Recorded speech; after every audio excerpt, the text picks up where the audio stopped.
What's up everyone, Rogue9 here and welcome to the Hot Breach podcast. With me as always today are my two co-hosts. We have Prodigio Pete and Get Flanked. How's it going, guys? What's up? Very good. Very good. Joining us today, special guest for a very special discussion. A man you might know if you've been watching the Rainbow Six Siege LAN events recently. You'll know him from the analyst desk, or also obviously as one of the most prominent Rainbow Six streamers in the world, probably with the best in-game charm that you can get. We have, of course, Zeronic. Thank you for taking the time to join us. Welcome. Thank you so much. What an intro. I'm glad to be here. I watch all the shows, so it's going to be fun. And the time window for getting the charm, that's open again right now, right? So anyone who subscribes to twitch.tv/ZeronicDK can, if you connect your Uplay account with your Twitch account, you can get that in-game charm right now. It is seriously my favorite charm. It's amazing. I love it. That goes for all of the streamer charms, by the way. The rest of year 4, all of them are going to be available. Oh yes, of course, yes. Basically, like any charm that's come up, like you can get any of those. Obviously, they're also available. So we have a really packed show today. Let me quickly take you through what we'll be talking about. We've had some patch notes. In fact, there has been a patch that has gone live on PC only for now. I'll quickly talk about that. There seems to have been sort of a rise in cheating recently, so we'll very quickly touch on that topic. And then we want to really get into some discussions. I have a couple of small topics, things that came up in my recent video, but the large topic for today is basically the in-game difficulty rating that we now get for every operator once we are in a match in the operator selection screen. So we're going to go through those one by one, discuss what our thoughts are, our personal ratings, compare them to the in-game rating, and have a bit of a chat about that. So really looking forward to that. If we get time, there's also, of course, Pro League and maybe some Q&A at the end, but that is if we have time. We really have a packed show today. Right, so before we just crack on with the podcast, a very quick word for our sponsor, Massdrop, who have been kind enough to help us out on this podcast. And in particular, a word for the PC37X by Sennheiser, an exclusive product on Massdrop. A headset that I've been using now for about 3 months, on and off with the other headsets that Massdrop provided us. And Sennheiser is a product very close to my heart. Before we had this deal with Massdrop, I was using the PC373D, which is a very, very similar headset to this, a very comfortable headset that I could highly recommend to you. I know Rogue wants to talk a little bit about this one. Yeah, I mean, everyone who's been watching my individual gaming streams will have noticed that I've been using these pretty much consistently for the past few months. And one of the things I really like about them is that they do come with the integrated microphone, which works quite well. Obviously, we also have a sponsorship with Massdrop for the AKG K7XXs, and those come without a microphone. So there's always a bit of the trade-off. But Sennheiser definitely have done a great job with these. And yeah, I've been very happy with them. Yeah, Sennheiser is a name that's synonymous with really high quality audio products. So I think that's definitely what you're getting with this headset. And if you are interested, just one last thing, there is a link in the top of the description and also displayed on screen now. So just go ahead and have a look if you are sort of in the market for getting yourself a new headset. Thank you very much to Massdrop. So let me actually then start by getting this news out of the way. Like I mentioned, let me get that up on the screen for you if you're watching. We have had the patch Year 4 Season 2.1 go live on PC. The main purpose of this patch is to deal with the IQ exploit. Sadly, this has not gone up onto the consoles yet. The date that Ubisoft has been given for that is Thursday, the 27th of June. And hopefully then we'll at least all be able to play IQ again. I think IQ at the moment is blocked on consoles, but getting fixed soon. And really, apart from some bug fixes, the only other thing is that we're also now getting a controller rotation curve, which will be interesting to see once it goes live on the consoles. On PC, maybe not that important for now. But yeah, that is pretty much it. There's a few bug fixes. If you're interested in those, I would say go and check the patch notes for yourself. There's nothing really that stuck out to me as being really vital. But there's the news for now. So with that out of the way, let's get into the meaty part of the discussion. And like I mentioned, let's start out with cheating, because it kind of feels like this season, once again, there's an increased instance of cheating. I'm seeing a lot of mentions on Twitter, and like even sort of people playing casual are coming across cheaters, at least more than we have in recent times. So what has your guys' experience been with that at this point? And Zeronic, do you want to maybe start us off? Yeah, sure. I think I have two things. So a couple of days ago, I played against some teleport cheaters, and they teleported and instantly got kicked out of the game and came back very, very angry, saying they said they fixed it. So I'm assuming they were talking about the cheat devs. They did that 2 or 3 times more and then got Verified banned. And I haven't seen that in a very, very long time. So I assume one of the reasons that we're seeing them is because the cheat devs have found a way to bypass something again.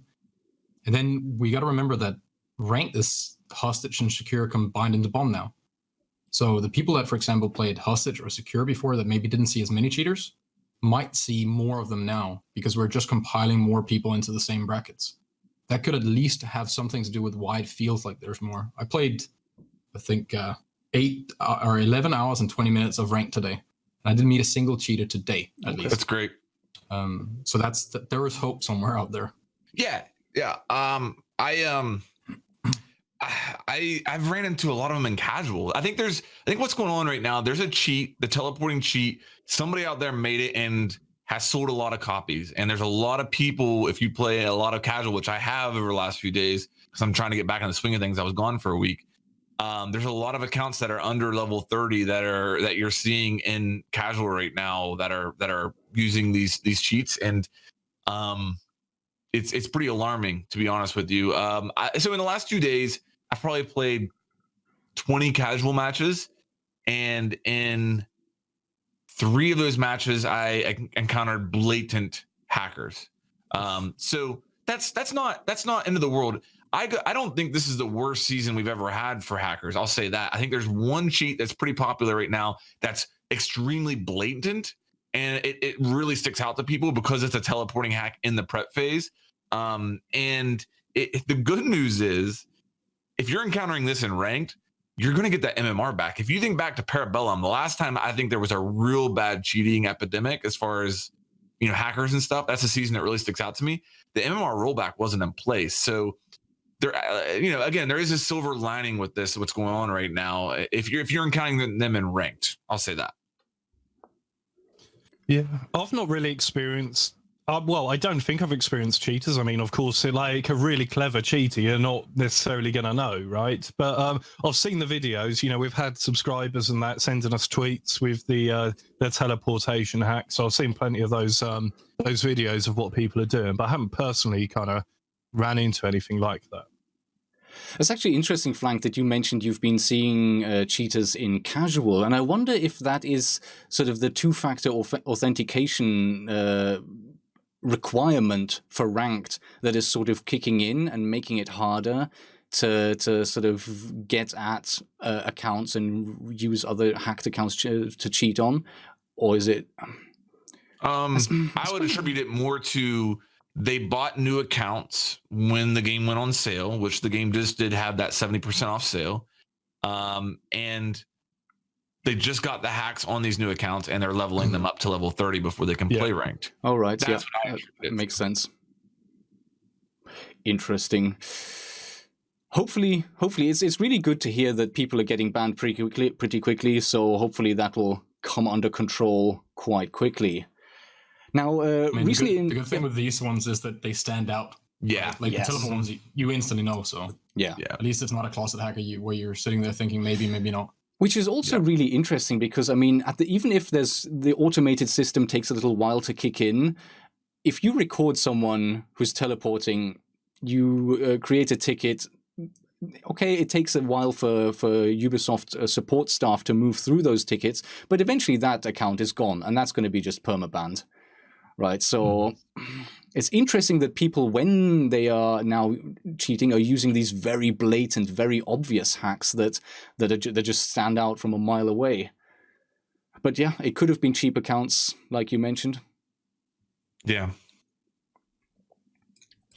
Right then. So another couple of questions I wanted to discuss with you guys was, in my recent video, I had a couple of polls in there, so to sort of gauge what viewers' thoughts were on the topic, and I want to just maybe spend a little bit of time talking about those as well. So my first question that I asked during my video was, is the barbed wire loss and exchanging it for the nitrocell for Kaid, is that a buff as it's intended to be, as it's mentioned in the patch notes?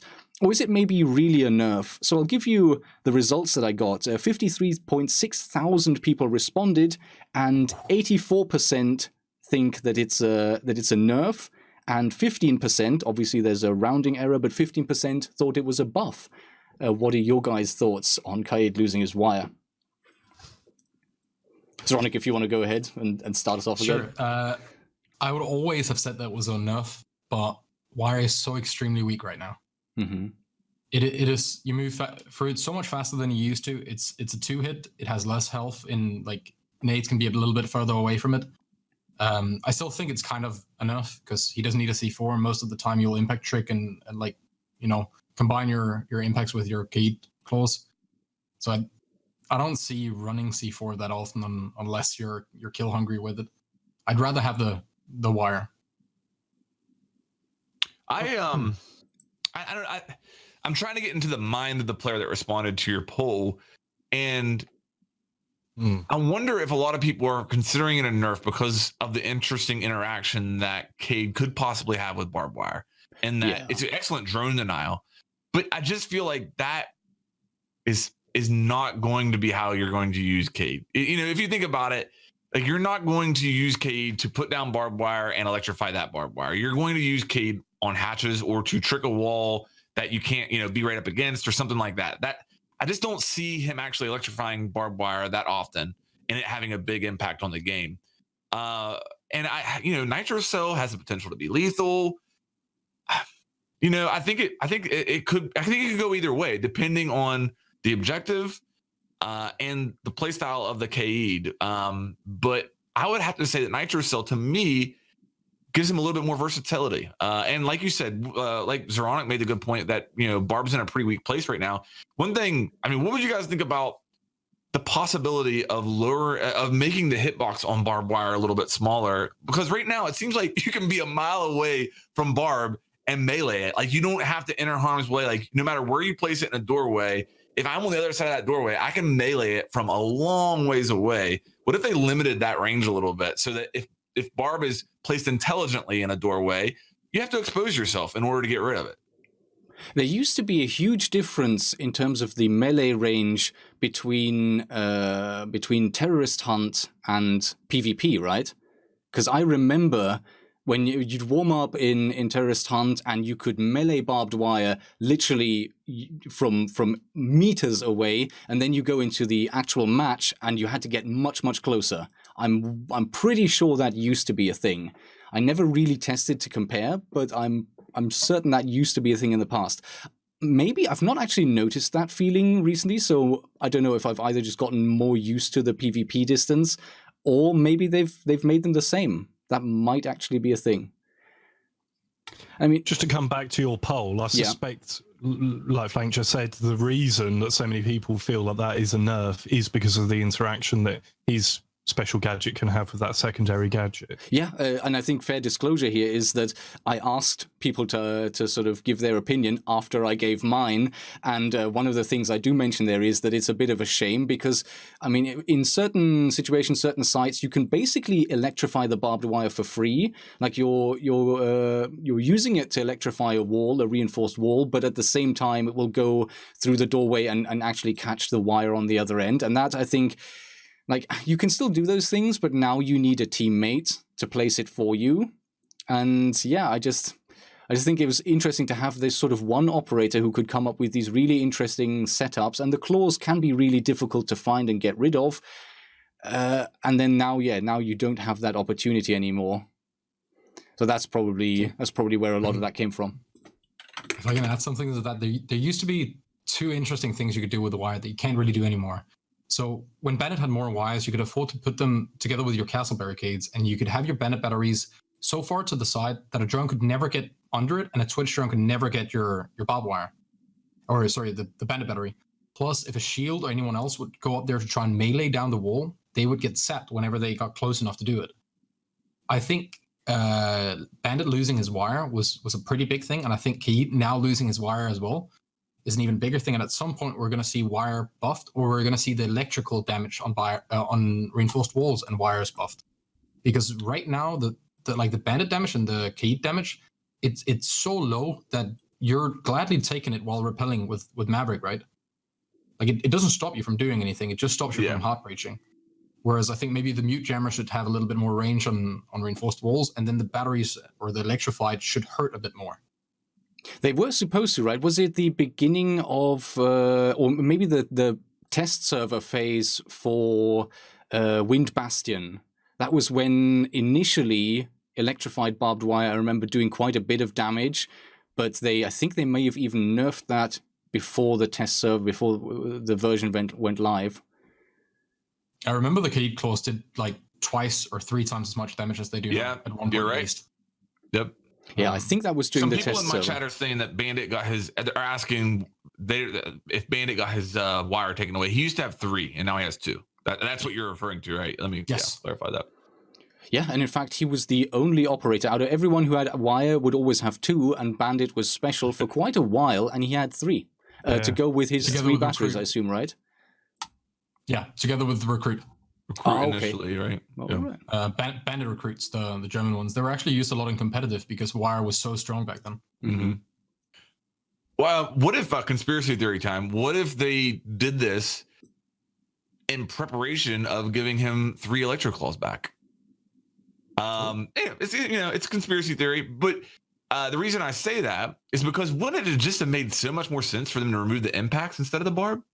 Like that just seems like the logical choice. So correct me if I'm wrong. Cade had the choice previously between barb and impacts, and now he has the impacts. Now he has the choice between impacts and nitro cell.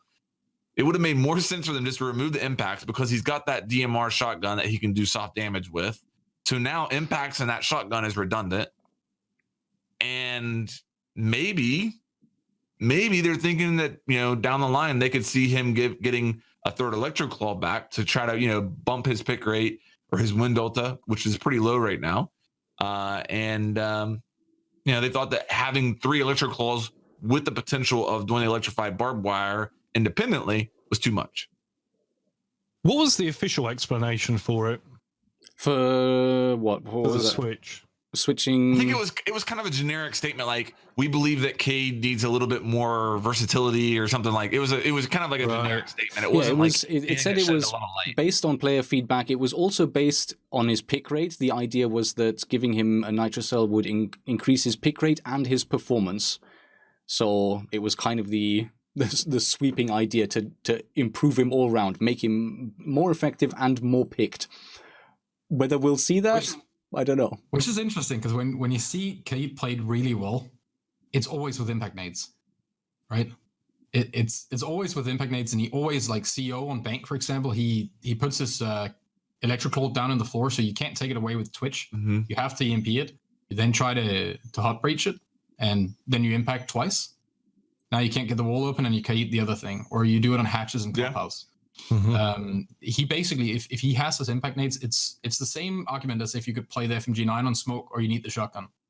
It's not that the FMG9 is so bad. You just get so much value out of having impacts or the shotgun in that case. Yep.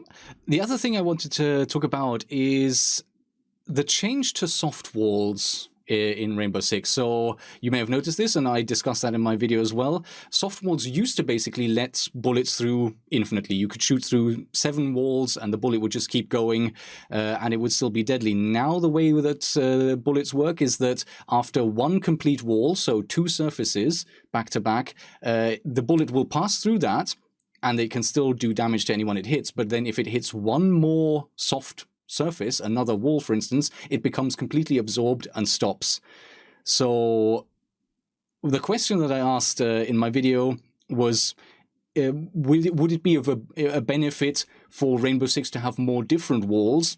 And that was basically based on the fact that a lot of the sort of dispersed cover on the new reworked cafe map is has also been changed. So now you have sort of this soft surface that is wood, but that will absorb every bullet. And all of basically the cases and cabinets that have been knocked over throughout Cafe have this new sort of semi-breachable aspect to them, I would say. So like they'll absorb the first few bullets, but then eventually you start shooting through. And the question I asked was, is it a good idea for maybe Rainbow Six to have more diverse semi-breachable, breachable surface, or more diverse surface option? And I got 21.2 thousand responses. 67% said yes, it would be a good idea, and 32 said no, not a good idea. So what about the yeah other 1%? That'll be a rounding issue. I'm going to say. I agree with the minority here in that I feel like this adds an unneeded complexity to the game, and also another variable for unexplained gunfights. You know what I mean? Like I'm in a gunfight with a good dude and a bullet hits a coffee pot, and instead of going through that coffee pot and hitting the guy, and I know that's not exactly how it works, I'm just kind of using an exaggerated example here. Instead of going through that coffee pot and hitting the enemy like a normal bullet would, it stops it this time, but it doesn't the next time. And if you're a new player, now you're like, okay, I have soft walls, I have walls that aren't soft, and I have reinforced walls, and I also have walls now that are potentially soft, but not soft. Semi-soft. Yeah, right. You know what it is? The chub of walls. They have to look different. Like I would say it needs to be fairly clear, because at the moment a soft wall can look one of a number of different ways in Rainbow Six Siege, depending on the map you're playing on. Like on some maps, it could just look like plasterboard, or it could have a decoration on it. But that's just the generic soft wall, and it behaves in a certain kind of way. So I feel like if you're going to have this kind of middle set of walls in between hard and soft, then I feel like it needs to be clear that that's what it is. It needs to look a certain way. Yeah. And then... Yeah, I think the example you gave me when we were chatting recently in the sort of fireplace hall on Cafe, that's actually really interesting, because you have the soft walls all the way around the room, but then you have this sort of, 3-foot high skirting board of wood. Skirting board on the bottom. That goes along basically all of the walls, and that now is actually absorbent. It will stop bullets until you shoot a hole in it. Which, I can see the argument that can cause issues, because you think, okay, I can shoot through this, but then the person ducks down, you're shooting at this sort of wooden paneling, and suddenly the bullets don't go through. They absorb, basically, don't they? At least for a while, until you've created a breach, and then they start going through. I think those walls were kind of introduced on Border, if I remember correctly. The lower part of the wall on Border will never be wall bangable with one bullet. And it's been like that for a long, long time. So you always have to shoot 2 bullets through if you want to get a bullet hole that you can use as an angle or anything. I think if they want to have different wall types, they need to make sure that they're consistently the same on every map, no matter what. So white plasterboards or white plasterboards. We have wood walls, maybe double thickness walls, but they need the same texture type. So we know. And all furniture should act the same. Either you can impact it and remove it, and it'll have spurs just so you can't glitch yourself into it and hide there. I assume that's why they put spurs in everything now. Or you can shoot through it, but you can't destroy it. They're just, as long as it's consistent, I don't really care if it's one or the other.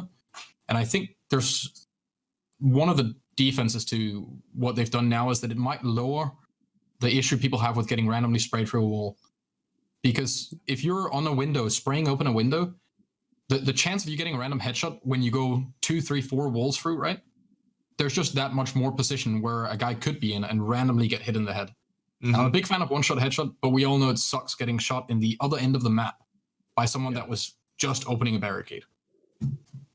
That's a good point. So at least it'll help a lot with that. Yeah, I mean, you're rappelling outside fireplace on Cafe, and there's someone just running past the back end of reading room by pillars, and you shoot just through the flipping barricade through 2 walls. Yeah. 3 walls. 3 walls, Yeah. Yeah, I get that. I mean, I have no information on this, but I would assume that that's probably the reason for the change as well. Because, I mean, you can still shoot people through a wall as long as they're on the other side of one wall rather than a risk of going through the entire map. You know what? There's a certain angle as well in which bullets do not penetrate walls. Okay. So I was testing it on tower at one point, and like when you stand at this particular angle and fire into the wall, the bullets just don't go through. But I didn't like measure degrees, so maybe that's something you could look at. Could that have something to do with the spurs? Because, for example, when you open hatches with a Bus G or Cage shotgun, you open it drastically faster if you're prone and you shoot through the spurs. Yep. Maybe that could have something to do with it, where like each side of the wall has a X amount of penetration stoppage, and the spurs add extra on top of that. Could be. I've also noticed something really weird where you have walls that are plasterboard on one side and wood paneling on the other. If you shoot, now let me get this out. Yeah, if you shoot from the plasterboard side, your bullet makes a hole through the plasterboard and makes a hole through the wood and then continues on and gets absorbed by a third wall or whatever else it hits. So if you shoot from the plasterboard side, it just makes holes that you can see through. If you shoot from the wooden side, it will make a hole in the wood, but then on the plasterboard, there's basically just a decal. It looks like a bullet hit, but there's no actual hole you can see through. So that's an odd inconsistency. I mean, the bullet will still go through and it can still do damage, but you don't actually get a hole if you're shooting from the wooden side. Which... It's a bit convoluted. Mm-hmm. Yes. Yes, for sure. So with that, I think we can maybe move on to the main topic, basically discussing the in-game difficulty ratings and discussing our own rating for all of the operators. And I think maybe something that we can start off with is, because this is such a subjective topic, I think it's worth sort of describing how each of us approached this topic. What did we actually try to measure with the difficulty? Because, I mean, depending on what you're thinking about, you could come up with completely different results. And I think we probably will have different results in many cases. So I think it's maybe quickly worth describing our thought process for rating these operators. Maybe I'll just start out. So in terms of difficulty, what I was thinking of was difficulty using the operator in terms of using their guns. That was a factor, not the main factor, but if an operator has very challenging to use guns, that was something I took into consideration. And then, of course, their gadgets. How easy are they to understand and use, but also how easy are they to use well? So that even for me then leaves me a little bit of sort of flexibility. It always becomes a judgment call, because you can say like, okay, Castle is really easy to understand, right? You put up bulletproof panels and it's really easy to use because you get to use it in the prep phase. There's no danger, no risk. You can do that. But then obviously you to have the consideration that, well, using Castle well becomes sort of a skill that requires a lot of experience, and then trying to sort of factor all of that together. That was sort of my thought process. Zoronic, maybe give us your thoughts. Also, I got to work on some of the video guides for the operators, and basically my goal was to try and hit newcomers. So most of mine is based on the guy who has less than 50 hours. Someone that just came in maybe from CS or whatever other shooter, and simply has no idea what each operator does. How likely is he, if he picks a certain operator, to get in his own way or in the way of the team? So I wouldn't want to put the absolute newest guy on a heartbreaker and then have everyone get upset with him because he didn't get the wall open, because that's going to be a bad experience. So it was a lot about like directing it towards, if you play a heartbreaker, really try and get the wall open, because people rely on you for that. Whereas when you get a little bit later in the game, maybe there's other ways that you could do that job. And then how effective can you be to your team when you're dead? For example, Jaeger's ADSs are equally as good whether you're alive or not. And you mentioned Castle, like, don't play Castle in your first 5 hours, because you're going to block everyone out, and it's not going to be fun. Yeah, I'm on the same page with you guys. I think that, just sum up mine, because I don't want to rehash the same things you guys have said. I'm thinking from a new player perspective, how likely is a new player to pick up this operator and use them and make that operator serviceable. Not an expert on that operator, but to be able just to play that operator and get some utility out of them and just do okay with them. That's really what I'm thinking of with my rankings. And also, let me say, and we talked about this beforehand, none of our rankings are going to reflect actual ability skill, or ability strength, operator strength. So if I rank an operator a 3, it doesn't mean that operator is better or worse than an operator I might rank at a 1. It's only about difficulty as far as making that operator serviceable for the new operator, not as far as like how good is that operator. Yeah, and that's a really important point too. And I think I'm really glad we're doing this discussion. And I think there could be some element of any operator could be easy, right? Just to place down a mute jammer or put up a castle wall. But you have to have criteria by which you judge it. So I've gone by how dependent they are on teamwork. So could an individual get use that utility? So if, for example, an Elamine, you can easily place that above a door without any assistance from a teammate, but say a clash shield, that makes it a harder gadget. The personal risk involved, and if you're making a sacrifice by using the operator, the room to grow skill-wise with the operator, weaponry, additional knowledge you need of the game to use the operator successfully, because I feel like some operators you do, and then just initial ease of use. So those are the criteria by which I judge difficulty. Sounds fair. So the way I've listed them here, and I'll be doing the same that we did for the operator rankings a while ago. So I'll be taking down all of our scores as we go along, and then we'll have averages at the end, which could be quite interesting to look at.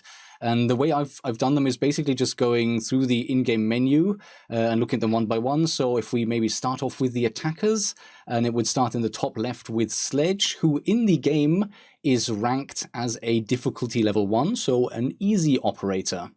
And maybe if I just start off straight away, I think I agree with that. I think Sledge is really easy to understand, really straightforward, right? There's no complexity to the gadget. You know what it does. You walk up to any breachable surface, a floor, a hatch, a wall, even a door and window. You smash it, it makes a hole. Sure, you're sacrificing the opportunity of bringing other operators with maybe more interesting, more useful, more situational gadgets, but he's all round, he's always decently useful, and he's easy to pick up, easy to learn, easy to understand. So for me, that would be a 1. Flanked, what's your idea on that? I agree with the 1 for every reason that you mentioned. Sledge just makes sense. And Pete? Yeah, I'm not going to go over everything you've just said because I basically agree with it. The weapons, for a newcomer to Rainbow Six Siege as well, are quite apart from the SMG-11, but the primary weapons. So yeah, I agree. He's a 1. And Zeronic? I completely agree. A 1. And I think one important thing to mention with him is that he helps you learn the game. Like he actively helps you learn maps because wherever you are, you can make a hole. You can see, okay, well, this is what's below me, and you always have a grenade. So you can do a lot with Sledge, and there's a lot of room to grow. He's a good starting operator, but can be used at the top tier all the time, right? Yeah, that's a really good point. And in fact, I think he's the most useful operator in terms of just randomly opening holes everywhere. You can just try the floor because you can swing that hammer so many times. You can just, randomly open a floor here, try something out. Let's see what I can see. Okay, move on to the next. Whereas probably all the other breaching operators, you are more limited. Yeah, very good point. Thatcher up next. In the game, he is ranked as a difficulty rating 1. Flanked. I'm going to go with a 2 on this one because you need, if you don't have any knowledge of the game, so that new player, it just wastes those EMPs. Your Thermite's going to be over there like, dude, I need your help over here. So you need some knowledge with Thermite more than I would say that you would need with Sledge. So I'm going to put Thatcher at a 2. Mm-hmm. Pete? I'm going to go along with a 2. There's a lot of teammate dependence there with using Thatcher successfully and growing with him. And I think also some of the interactions with some of the defensive gadgets are starting to become a little bit trickier to understand, whereas in the past he just kind of flatly destroyed everything with the EMP gadget. They're trying to kind of rework him to a point where he can't just go through and wreck all of that utility with one EMP. So I do feel he's probably a bit more complex than someone like a Sledge. Mm-hmm. And Zeronic? I'll go for 2 as well. Both for the same reason that you guys said, but On top of that, like, it's necessary that he stays alive. You can't, like, if you die with him, you actually impact your team negatively in quite a big way. Whereas if you die with Sledge, well, you can open a wall a different way, right?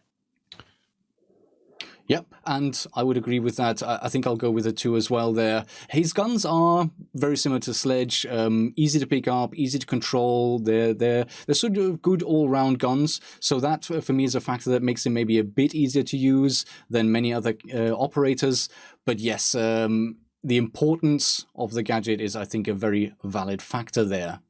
All right, moving on to Ashe. Interestingly, Ashe in the game has a difficulty rating of 2. She's considered to be not easy, well, at least sort of not very easy. I'll leave the comments for later. Zeronic, start us off on that one. So up until Sophia came out, I would have agreed with that. Just because there is a lot of times where ranged heart breach is very expensive and difficult to come by on attack. And those Ashe charges are actually way more important than people think. Most people tend to just run and gun with her, but I don't think that's the ideal way to do it. But seeing as Sophia's in play and has more utility, I will go with the 1 on Ashe as well, yeah. I'll stick with a 1. Again, I just can't really disagree with anything that Zeronic said there. And also, I just think that new player is going to feel right at home, especially somebody who comes from, like, say, a Call of Duty. You're going to grab Ashe, and you're going to feel comfortable playing Ashe if you've played other first-person shooters. So, yeah, I'll stick with the 1. Pete, your thoughts? Same, basically. Yeah, I can't justify putting her in a 2 with the amount of other operators I've put in 2. There is a little bit to learn, of course, with that breaching round, and using it vertically to, say, take out a bandit battery, or using it to take out wire. But I still feel like that's stuff you are going to learn quickly. Yeah, I have her at a 1 as well. Although it is a good point to mention, like the gadget she has does seem deceptively simple, maybe. And maybe when the game launched and she was one of the launch operators, the gadget was pretty simple. It was there for opening soft walls. I don't think even anyone really used it for wire back then, and there were far less gadgets to deal with. Like nowadays, she can be really useful against someone like a Maestro, which has, of course, has a gadget that is very difficult to take out in other situations. So I think probably the complexity and potential usefulness of her gadget has actually increased with as the seasons go by. But yes, she's still. I'm still going to rank her as a 1. So that's the problem with the 1 to 3, right? Yeah, we got to be extremely narrow. You do. We did one like this, ironic, where we rated the operators and like how good we felt they were, and we had a discussion before we did that where we were going to do 1 to 3, but then we thought like it's got to be 1 to 5. We need room really to separate these out. I agree. Yeah, the reason if it was 1 to 5, I would probably rate Ashe at like a 2. Initially, you know what I mean? But it's 1 to 3. Yeah, I'm gonna stay with a 1. Yeah, obviously we're sticking with the in-game system to keep that all consistent. Of course. So that's the reason for that. You are very right. A more nuanced graduation would have been great. But over to Thermite now as the next attacker, who in-game is rated as a difficulty level 1. Very easy. Pete, what are your thoughts? I'm giving him a 2, and I think there is an argument to put him at a 3. It's just because on all of my criteria, I score him at a 2 or a 3, but there's just way more 2s in the columns that I've scored him than 3s. And yeah, like there's an argument, of course, keeping him alive and understanding, like you need to get certain walls open. But I feel like that can be explained to someone. Like quite early on, people learn the importance of a Thermite and a Thatcher. And particularly now with Hibana in the game, I just feel like Thermite's a 2. Yep, Zeronic? So I would say 3, just because of the extreme amount of ways people have found now to deny Thermites. There are so many videos about this angle to shoot a Thermite when he puts it on. Impact tricks, C4, smoke, Kaid. List goes on. Even Meister cameras placed in fancy spots. Impacts. Yeah, exactly. I would have put him at a 1 to get players to play him because somebody needs to. But if you're a newcomer, you're not going to open that many walls to start with. Yeah, flanked.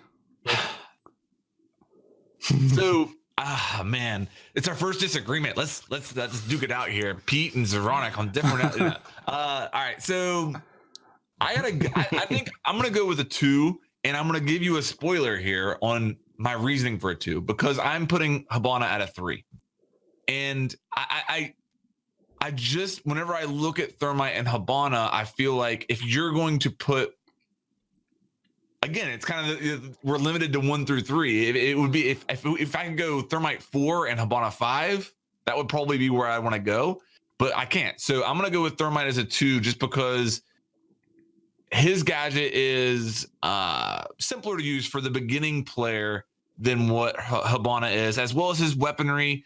Pretty straightforward right there. You think about Hibana having the 20-round mag as well as the bearing. So I know we're getting into something different there, but yeah, I'll stick with Thermite at a 2. Yeah, and I have him at a 2 as well. You all make very good points. For me, the thought process was just like, is relatively easy to understand. You know what he does. The difficulty comes in sort of preserving the gadget and also choosing where and when to use it and how to use it safely. But still, for me, a 2. Twitch in-game is ranked as a 2, and I would say that I agree with that as well. I'm going to go 2 as well. Twitch has a great gun, which is relatively powerful to use and can be picked up pretty quickly. It's got a little bit more recoil than maybe some of the others, but and I suppose even more since he was recently nerfed with the recoil just ever so slightly. But I still think it's a gun that you can pick up and use relatively quickly. In terms of her gadget, again, it's very easy to use it safely. You could be in spawn and you can use your gadget, and if you make a mistake, that's not it. You're not out. You're not sitting on the sidelines and you're done. You get another chance. You get a second drone. So it's safe to use and maybe then a little bit more beginner friendly. But of course, the challenge comes in using it effectively, to not just zap every player on the enemy team once and pick up all those assist kills, but to make sure that you know what utility you're going after the mirror window, going after the batteries, whatever the most important object is, and especially now that the zap numbers that you have are limited. It's the difficulty comes in making the choice of using the gadget most effectively. But for me, still, all considerations taken together, I'm still going to call it a 2. Flanked, your thoughts? I agree with a 2. It could very easily be a 1, but what puts her into a 2 is that there will be situations where a team is relying on the Twitch to fulfill a purpose.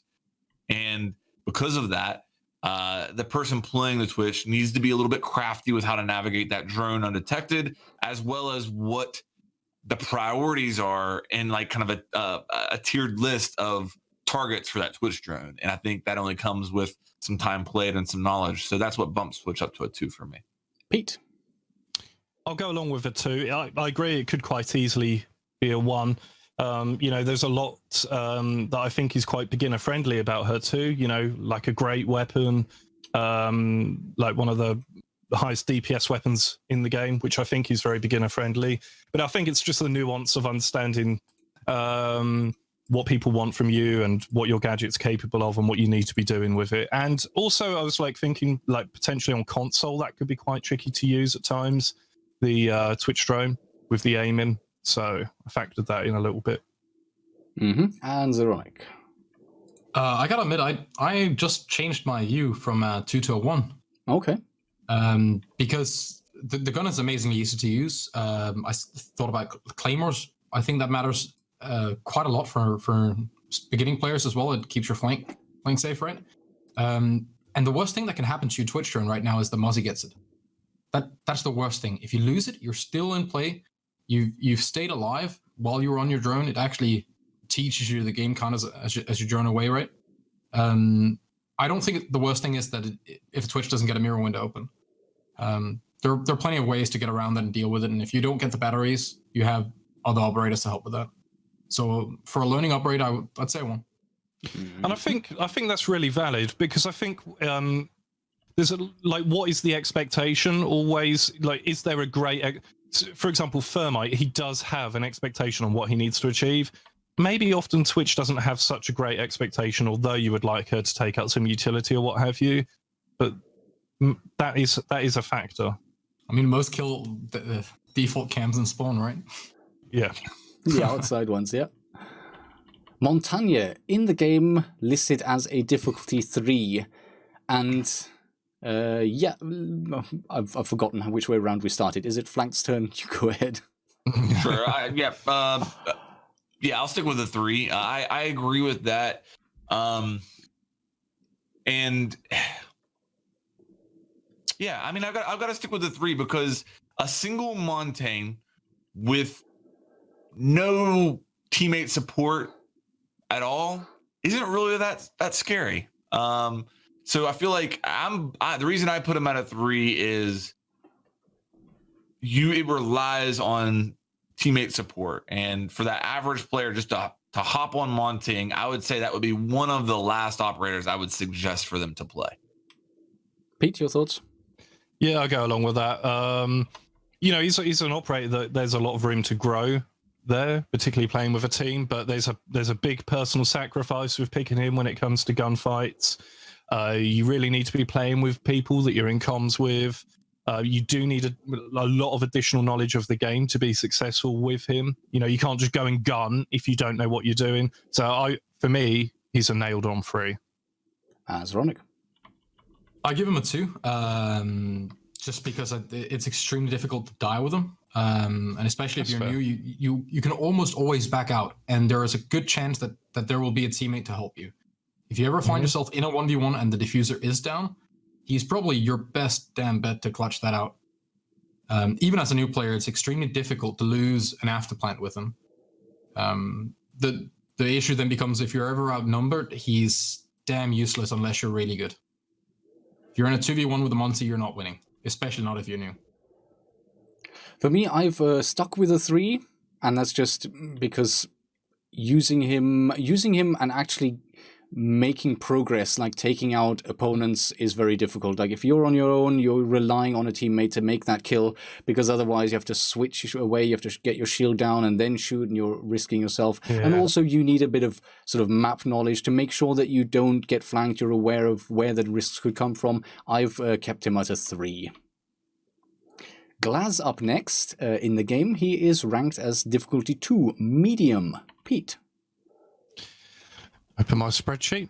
I've put him at a 2, and I think there could be an argument for any of these difficulty levels, and I suspect before this most recent change, particularly, like he could have slotted into 1, but that's really added a layer of complexity to him, and it messes with your mind when you're looking through smoke and you look for an enemy and it looks like a friendly now. They don't just glow yellow, and I think that's just added a bit of complexity there. And also, I think close quarter gunfights with a DMR, if you are new to FPS gaming or Rainbow Six Siege, that could put you at a significant disadvantage. Mm-hmm. Tyronic? I got him at a 2 as well. I will say I think he's a terrible operator for a beginner to take, because most people end up smoking the door and sitting there waiting and basically letting the rest of their attack wait for that smoke to run out. And especially with the change, it became a lot harder to play. But on the other hand, it's like you're not screwing your team over by playing him. So 2. Yeah. I'm actually going to put him at a 3. The changes to him are actually really complex, and the more I looked into them, the more complex I realized they were, because it's not just stand still and your gadget will work. It has a time to spool up and a time to spool down, which are not the same, and they're not even the same. Like every bar fills at a different rate, so the first bar is actually a little bit quicker to fill up and empty, but then the second and third bars take a little bit longer, so there's that. And it's not just standing still. Changing stances will affect the ability to see, and even just looking left and right. So you're not moving at all, but you're just looking around. That can stop it from filling very easily, and it can even decrease it if you're looking around a lot when it's already full. And that, to me, I think is something that takes some time getting used to. Even if you're used to Glaz, just getting used to all of those nuances of what you can and can't do, I think is something you need a little bit of time with. And beyond that, obviously, Rainbow Six is a very dynamic game. standing still is usually the last thing you want to do. Now you're forced to stand still and not even really look left and right. You just have to find the perfect angle, and you need to be ready for that, and you need to know what you're looking for, and that's when you can use your smoke. I think he's become quite challenging to use effectively. I'm going to give him a 3. Flanked. I'm really close to giving him a 3, but I think I'll stick with a 2. And the reason that I put him at a 2, obviously there's some complexity with his gadget and stuff like that. But the other thing that I would say for a new player is I feel like if we put a new player on Glaz, that new player is very likely to be that guy who's on the roof with 10 seconds left. He's going to be on the roof looking for those really long lines of sights or rappelling on a window and not, you know, when you play Glaz, you kind of need to understand like that mix of applying pressure to the defense while still using the long range engagements to your advantage and the tools that he has at him. And that's tough to do. So that's why I put him at a 2. I just feel like the new player isn't going to be able to find that balance and is going to end up being kind of useless on them because they'll probably put themselves in situations where they don't have an impact. Fair point. Fuse is the next operator. In-game, he is ranked as easy to use, difficulty level 1. Zerai. 3. Mm-hmm. It is extremely difficult to know where to place those fuse charges to actually get value. You're sitting still, you're easier to see for than anything else. Most people will not be playing a shield on them, especially not when they start. At least that's my assumption. And there's a damn good chance that you'd kill your teammates with it. The amount of team kills I've seen with Fuse, especially in casual or when you were starting out, people try to make the smart play where they have it on the roof and they want to attack with it, and they end up blowing their teammates, and now they're kicked from the game. I wouldn't wish that upon anyone just starting with Siege. Fair arguments. I have him at a 2, so higher than the in-game rating, not as high as you. I've got him in medium. But yeah, I'm starting to wonder what argument can I make for ranking him 2 below 3, because you make very good arguments there. I think overall he has a really good gun. He has a good gun. Yeah, he has a good gun. It can be a bit challenging to control with the fire rate, but overall, yes, it is a very easy to use gun, or a very effective gun. Let's put it that way. His armor rating doesn't really help him that much, and up until recently, he was the only non-shield operator that was a 3 armor. So that's probably against him slightly. Yeah, for me, sort of, I didn't really factor in the risk of using the gadget. For me, it was just like, how easy is it to understand and deploy? Obviously, you need the map knowledge to know where to put it effectively. But for me, in conclusion, I still came to a 2, maybe because I didn't consider the risk factor. I didn't make that a part of my consideration. But I'll stick with it because that's what I chose. Flanked. This is tough because if I'm a new player and I'm playing against other new players, Fuse is a 1. Because Fuse can go up to a window, and if the other new players are just as new as me, don't know what they're doing. I remember being that new player, and you go up to a window, and if I'm close to the objective, you put that Fuse on the window and killing like 2 or 3 players and just being like, whoa, you know, and like, what other operator can do that? However, if you are that new player playing against intermediate players, now Fuse is a 3 because those intermediate players they're not going to fall for it, and they're very likely to kill you while you're doing it. So I'll put him at a 2. I'll put him at a 2 for that. You know, it's kind of in between those two things. I think you have to consider your opponents, and it could go one of 2 ways there. Yeah, I think something that makes sense in that sort of line of thought is also that once you start becoming more experienced, I think you're going to see more roaming, which then increases the risk factor much more if you're using it from a wall or a floor above. Whereas very early on, you're going to see most players probably anchoring or close to the site. So yeah, good points, Pete. Oh. You may have muted yourself. Oh, yes, you have muted yourself. It's not on me. Okay. As I said, without going over all the points discussed already, I'm going to pop him at a 2 just because, like, I understand Flank's argument, and it was something I even thought about a 1. because I just think like it's so basic and easy to understand for a beginner to do that. But then you factor in, you know, getting flanked and doing damage to your teammates with the cluster charge. So I feel like a 2 is kind of fair. Mm-hmm. Next up, we have Blitz. In-game, he's ranked as hard, level 3, or difficulty 3. I've given him a 2.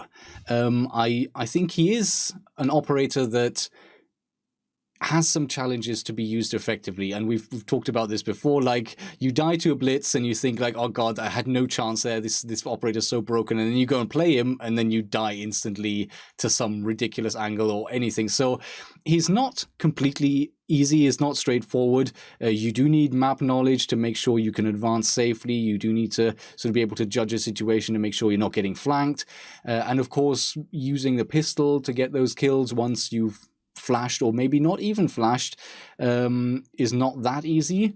But I still think sort of he provides the opportunity of advancing behind a shield where against certain players, certain experience level, you're relatively safe. It's only once you get to higher experience levels where you can just be shot in the hand quite easily. But until you reach those experience levels, you can use him to sort of move in quite effectively. And yeah, the flash, even though it has been nerfed in how, I think it's the frequency, right? The frequency with which you can flash has been nerfed. Even though that is still a case, I would still say overall a 2 for me. Flanked. I'm going to go 3. I think Blitz is more difficult to play than Monty, and I put Monty at a 3. I just think that there's so much to consider when you're playing Blitz, as far as the angles you're approaching and where can the enemies possibly be. When you get up close, do you, even after you flash an enemy, do you try to melee them? Do you try to hip fire them? Do you try to aim down sights? That's all stuff that takes a lot of time to learn with Blitz. So I'm going to put him in a 3. Mm-hmm. Pete? Same, 3. He's difficult to use right off the bat. You need some additional knowledge. There's a lot of room to grow. You're going to be coming up against people with automatic weapons who've got a pistol. You are dependent on teammates. There is a personal, sacrifice in playing him, and I just feel like he takes a long time to master. He's not someone that you can just run around with like Sledge straight off the bat. Like, you need to understand how to use him in certain engagements, which I still don't understand really. Mm-hmm. And Zeronic. This is interesting because I have a completely different view in that one. I look at this like, if you jump into newcomer playlist and you're playing against people that are equally as new as you, I would be terrified having a blitz running at me. I'll be spraying all over that shield and probably try and run away. And that amount of power without knowing the map or without having any kind of idea of how to actually use it seems pretty strong to me. I think he's extremely easy to play as long as you're playing at an even level. So new players playing against new players, or good players playing against good players. I think the problem becomes when you play up or down on that list. So kind of like what I said was Fuse. I think that's yes. I don't disagree with what you're saying there. That's a great point. So I'm putting down as a 1, right? Yeah. 1. So we have every score now for Blitz. Pretty much, yeah. 1, 2, and 3. Indeed. IQ up next. IQ in the game is ranked as hard, a level 3. Pete. Just one thing, like this, because a lot of people can be quite critical of, this rating system and whatnot. And I think, just us talking about Blitz there, I think it just goes to show how difficult it is to come up with a difficulty rating, because, we've all been playing the game for like 3.5 years now since it came out, or with the beta and that, and we all have like varying different opinions, IQ, I've given her a 3, and I'll tell you what, like, I understand that IQ is really easy to use, and actually, even though I'm giving her that difficulty rating, I actually recommend her for beginners, because it's going to help them learn where cameras are, the static cameras outside and inside, and actually give IQ a greater knowledge of the map, that she's going to be able to spot where the bomb is and where gadgets are being deployed through walls. So I do recommend her as a beginner operator to use. But when I came up with that difficulty, I was just thinking about like the difficulty to master. So you do need a lot of additional knowledge to master her, right? Counter-stratting you know, like if you think about Valkyrie cameras and stuff like that, you need to understand. So then you not only need to know how to play IQ, you then need to understand how to play Valkyrie on that on any given map. Yeah, and that's the reason why. And also, you know, you're quite vulnerable running around with that scanner. But I thought that might be quite controversial, that rating. We shall see. Zeronic, what are your thoughts? Well, so I think you mentioned it quite well. It's very important we know like what we're judging by. For me, it has nothing to do with how difficult they are to master or how difficult they are to get good at. Then all my ratings would be vastly different, because I think some of the easiest ones to play are some of the hardest ones to master. But with IQ, damn, you learn a map quick if you play IQ. Yeah. You learn all the cameras. Even if you don't know where the Bennett batteries are, there's a good chance that you might just get them, right? Running around, you can save your ass against Pulse, you get Lesion Mind less. I put her at a 1. I have her to 2. And yes, basically we're in between here. For me, relatively easy to use, but with risks. The thing is, yes, you can find all the gadgets quite easily. The next step is then what can you do to actually do something about that? And I think there is some map knowledge that comes into play there. Being able to actually find an angle onto those gadgets safely without getting murdered by a roamer or something. So there is, I think, a little bit more to actually getting utility out of her rather than just finding. For me, that's a number 2. Oh, I kind of forgot. I didn't think about an IQ sitting and shooting at a Maestro camera for 40 minutes and not knowing. Because I guess that could be a difficulty rating as well, right? As seen on a free weekend. That's great. Oh man. So I think for me, if you're using IQ and her utility selfishly, then IQ's a 1. She's a 3-speed with a good gun, and you can use her gadget to kind of do some good to clear the way for you as an individual. If you're using IQ for the team, she becomes a 3, in my opinion, because think about it. If you've got a new player with you and you're like, dude, we need an IQ, hop on the IQ. We need you to take out these Valk cams. That new player is not going to have, if they get 1 Valk cam, you'll be lucky, you know? So, you know, it's very easy to go between a 1 and a 3 there. I think I'll end up at a 3 because I like to frame this as playing Siege the way it's intended, which in my opinion is as a team game. And I think that I'll stick with the 3 there. But you know, it's kind of like if Zeronic's beard is a 3, then Rogue's beard is a 1. Both of these beards are lovely, but I gotta go. I gotta go with the 3 with IQ. But Flanked, would you agree that even though you've given her a 3, like you would still recommend her to a beginner, as Ironic put earlier, playing against other beginners, because you're gonna learn so much. Yeah, and just the 3-speed good gun aspect is like, hey, worst case scenario, if you don't destroy a single gadget, you're gonna be a 3-speed with a good gun, and that counts for something. It's not difficulty to use. It's almost like difficulty to fully master and comprehend everything there is about that operator. I go back to the statement I said. If I'm in a 4-stack, if I'm in a 5-stack, and I'm one of those players that's brand new, I am not going to put that new player on IQ, because not if we need the IQ. If we're like playing against a good Valkyrie or something, we're like, hey, we need the IQ to get these Valk cams. I'm not putting the new guy on IQ. I'm not going to do it. Fair points. Buck, he is ranked easy, level 1 or difficulty 1 in the game. Zeronic, your thoughts? I put him at a 2 simply because I put Sledge at a 1, and I think Buck is way better than Sledge, but he's a little bit harder to use. His gun is a lot harder to use for most players until you get used to it. But same damn operator, just more options, but harder. 2.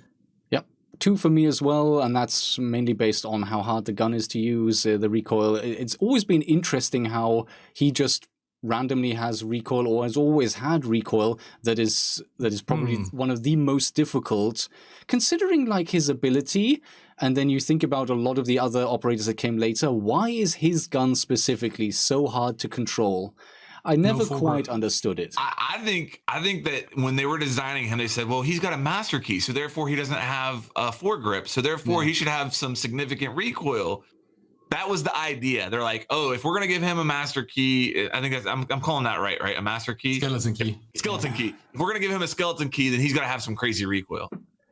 It wasn't like we're balancing his gadget with the weapon and then him as an operator. It was just like a concept of that's my theory. And you know what? Maybe actually, if you take the vertical grip, because I run the vertical grip on most of the attacker weapons, I'm going to say, maybe there's a few exceptions, but if there's a vertical grip, it's usually the one I'll go with.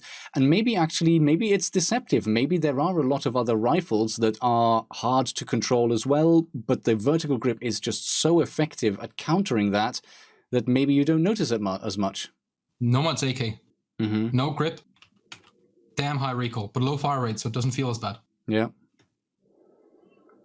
I'll go ahead. I'll go with the 2 with Buck as well. The one thing I'll say that, comparing him a lot to Sledge, that's kind of what comes to mind. He's got a tougher weapon to use. And also his gadget's so much louder, so he draws attention. The first time you hear that skeleton key go off, you're like, oh, there's a Buck.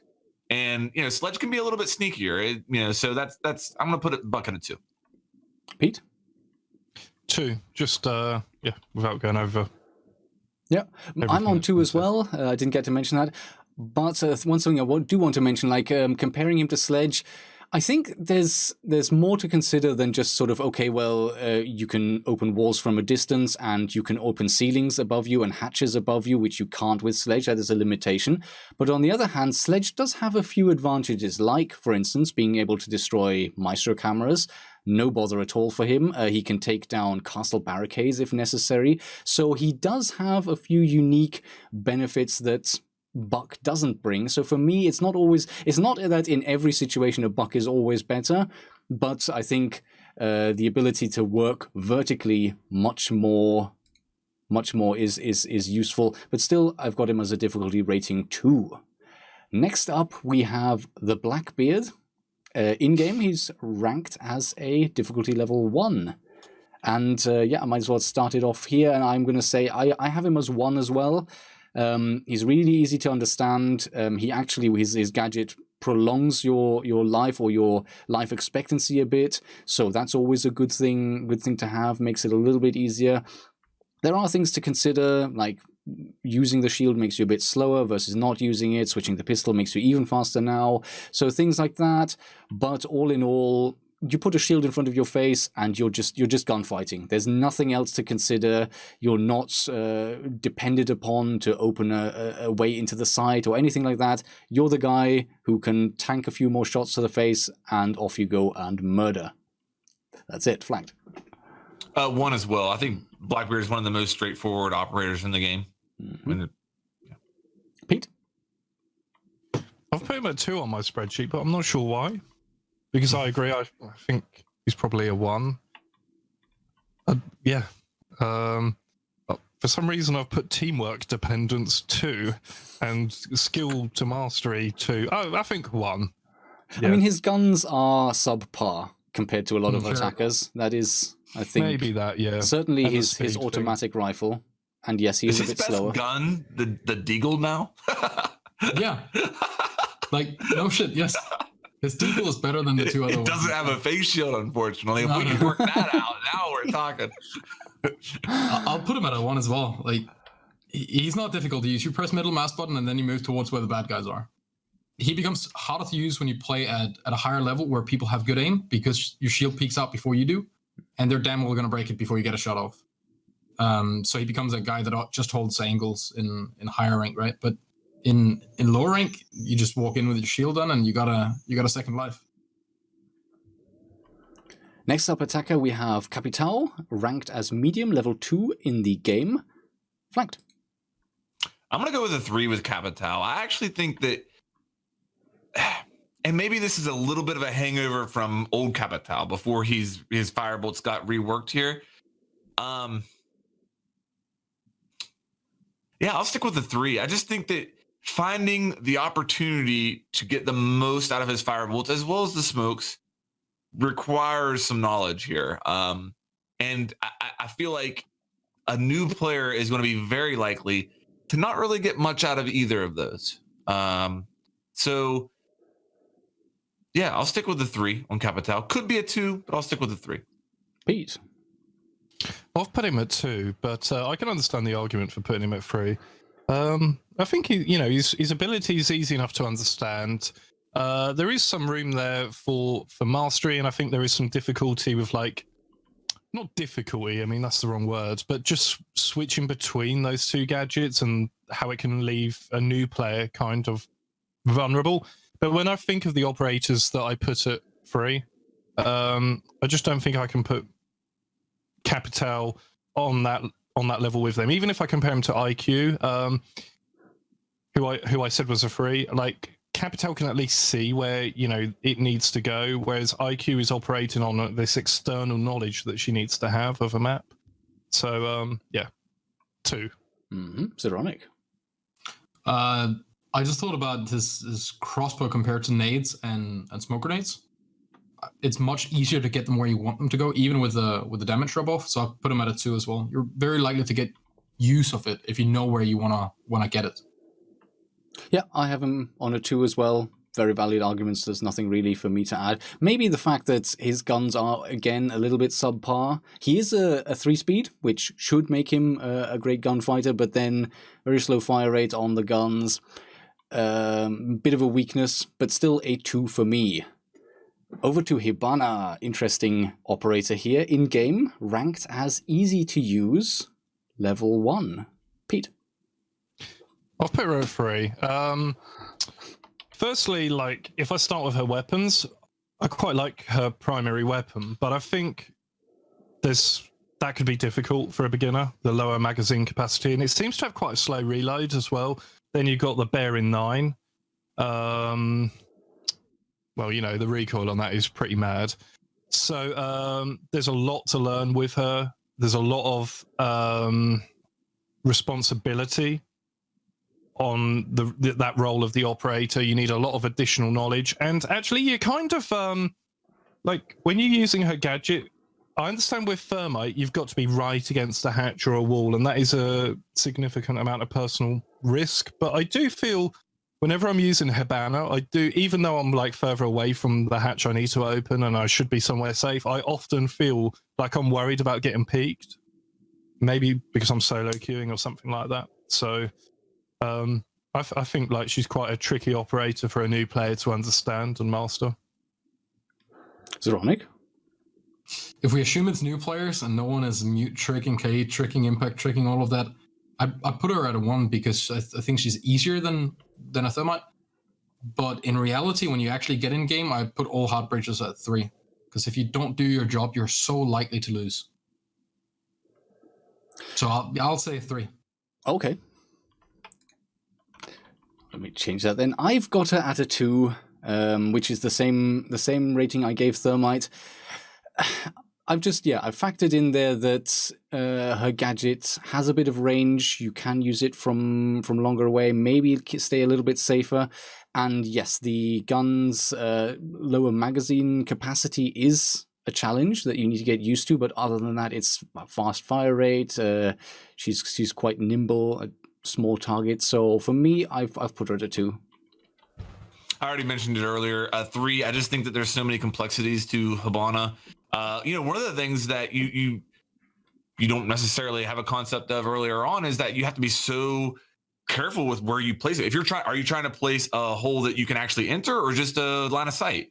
If you want to enter a hole, you got to have them stacked pretty, on top of each other, and you can't have them too far apart, or else you'll leave that band in the middle. If you shoot all 3 of them on a wall, and that wall happens to be muted, and you don't realize that, then there goes all 3 of your Hibana pellets. I just think that there's so many complexities to her that I want to put her at a 3. Plus, it can really hurt your team if you Hibana something that should have been thermited. Yeah. Right? Yeah. Garage wall consulate, something like that. That's almost a throw if you open that. Whereas, you should have been going after the hatches. So that's another complexity you need to know. Like, Hibana goes after the hatches. Thermite's going to take care of garage wall. And 4 pellets need to hit a hatch. No new player knows that. Right. Okay then. Jackal up next. In the game, he is ranked as difficulty 3. Pete. That's up. Was it Pete? I'm going to say... No, actually, I think Pete, you started off last time. So, Zeronic, there you go. 1. Just 1. Fine footy is profit. Yeah, I think... and an SMG with angled foregrip and ACOG. So 50 rounds. His Great guns are definitely very good. And after his scanning range was buffed, I think he became a lot safer, a lot easier to use. You can use him through hatches from a different floor, from outside, whereas before you had to place yourself more at risk. I've still got him at a 2, just because getting the most out of him, again, takes a little bit. You're a little bit vulnerable still, and then you have to actually be able to take action based on the information you gain. So for me, he's still a 2, but flanked. This is where I gotta check my pride at the door, because there's a big part of me that wants to say 2, because like Zeronic said, you find footprints and there you go.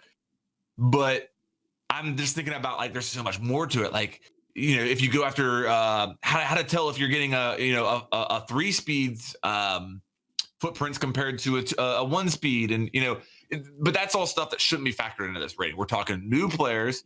And if we're talking new players, it's a pretty straightforward concept. Go somewhere, lower your visor. If you see footprints, you scan them, and it's going to ping that operator for a period of time. You got great guns. You have smoke grenades. You've got soft destruction in your secondary. All that stuff makes sense to new players, I firmly believe. So I'll say a 1. Pete? I went with a 2. I just felt like there was a lot to learn.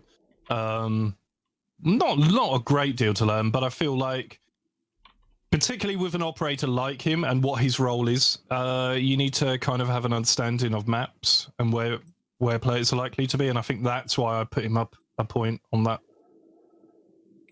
Fair point. Ying is up next in game. She has a difficulty rating of 2, and I've basically kept her there as well. Her guns are not great. The gadget can be very useful, a little bit more challenging to use now that the sort of charging mechanic has been reversed. For me, she's a 2. Flanked. I'll go with Ying at a 3. I think that it's actually tough to grasp the concept of, when do I use a candela? Should I cook the candela? How, and to go against the age-old wisdom of, it's okay for me to be in the same proximity as my flash is going off because I'm immune to it. I mean, did you not find yourself in the beginning throwing your candela and almost like waiting to enter the room until it goes off because you're used to the mechanics of a regular flash grenade and every other first-person shooter, including Rainbow Six Siege? With that said, she's not going to hurt your team. You know what I mean? Like, there is that aspect of it. It's not going to, like, if the new guy goes on Ying, she's not going to hurt the team. So that makes me want to go back down to a 2. But I'll stick with a 3 because I just feel like there's a lot of stuff that you have to consider before you can actually turn her gadget into kills, what it's designed to do. Pete? I've put her at a 2, but I think she's quite a complex character to understand right off the bat for many of the reasons that Flank just said, like the initial ease of use. It's not just like a sledgehammer. You've got the cook time of it, and just understanding the proximity of when that thing goes off, who it's likely to catch. And there's an element of personal risk in using that gadget too. Like just standing there holding the bloody thing in your hand. You're pretty blinding teammates. That's another thing I didn't mention. Is that, yeah. So I feel like a 2. The ability to use it on walls or soft surfaces, which you might not know. Yeah. And also, of course, if it's rolling, if you didn't cook it nowadays, then it can be shot and destroyed, and it won't do anything. Yeah. You can just shoot the damn thing. So, making good points, I think actually. Just understanding it as well, like, it's not an easy gadget just to immediately understand what it does for a new player. Yep. So, Ronick, your thoughts? I got her at a 2. I think the worst thing that can happen is that you hit Monty in the back of the head and blind your entire team, and then that round is lost, which is pretty bad. But her gun is extremely easy to use. It has a lot of bullets. I think for a new player, if you've played her once or twice, like a couple of rounds, you throw your candela in, you go in with a lot of confidence because you believe everyone's going to be blind. And most of the time they are, because it's a damn big range in that thing. And that really makes it easier for you to win these gunfights against ops that you otherwise might not have won against. and I think she promotes a bit of entry fragging and pushing, which is something that is often lacking in newer players. Mm-hmm. That point. Let me tell you a story real quick. Yeah. And this was just the other day, and you can call me dumb, that's fine. But I was playing Ying, and I was throwing her Candelas into a room, and I saw them like disappearing, and I was like, what? Dude, I was watching. That was on Yeah, Skyscraper. So I threw another one. Same thing happened. It like disappeared. And I'm like, dude, this guy's in here shooting these things out of thin air. Or it's getting zapped by an ADS and I'm just not hearing it. So I throw another one. Same exact thing happens. I'm like, what the heck? You know, and I was streaming, and my stream's like, dude, you're throwing them against an electrified wall. And it was just getting like zapped out of the air. So I remember that. That was funny. That was funny. That's a really good point to know. Yeah, it can get At least you destroyed didn't that buy way the as well. team. right. Maybe for the best, actually. Sophia, ranked in game as difficulty level 1. I've forgotten where we are. Flank, do you want to start? I gotta go with a 2 with Sophia, if for no other reason, just the nature of switching from her primary to her gadget, and then not only that, switching from impact to concussion. There's a learning process there, and I think that's overlooked. Like one of the reasons I really struggled with Nomad in the beginning too was that kind of process. Okay, with Sophia, if you have her gadget out and you hit the switch weapon button, she switches back to her primary weapon. If you do that with Nomad or Buck, then it switches to her secondary weapon. And that to me seems like that mechanic took some time to kind of master there and to learn. So, and there's the intricacies of with Sophia as far as how her proximity works. Do they go off based on time, or if they're near an enemy? So yeah, Sophia 2. Fair point, Pete. I'd put her at a 3. Because I think like she's just one of those operators that maybe it's because I didn't use her a lot, but it just seemed to take a long time for me at least to understand her and get to a point where I was happy using her. And obviously, like it's that thing a bit like Capital where you've got the 2 gadgets to switch between and just understanding how they work. You know, one of them's like an impact grenade, then you got the concussion and hit markers and identifying enemies. So I put her at a 3, and she's not actually really an operator I'd recommend to a beginner at all. Zeronic? I'd put her at a 2. I think you're extremely likely to get some sort of use out of her utility. I think she's harder to use than Ash. Just basic of the speed, gun, and the curve of the shot. But you can burn ADSs, you can remove Maestro cams, you can basically do anything your team will need you to do. So if anyone asks you to do a certain task, you're more than likely going to be able to do it if you get a little bit of guidance. Yeah, I'm going to have to put my hand up here and say that I have changed my rating. It was at a 1 still, because I did think sort of relatively easy to use, decent-ish gun. She's a good all-round operator to pick up and go with, but actually the more you mention the challenges of actually using the gun, switching between the gun and gadget, switching the different ammunition types on the gadget themselves, and even just being quickly able to recognize which way you take the gadget out, which one am I using, which one is which color again. That takes a while to get used to it.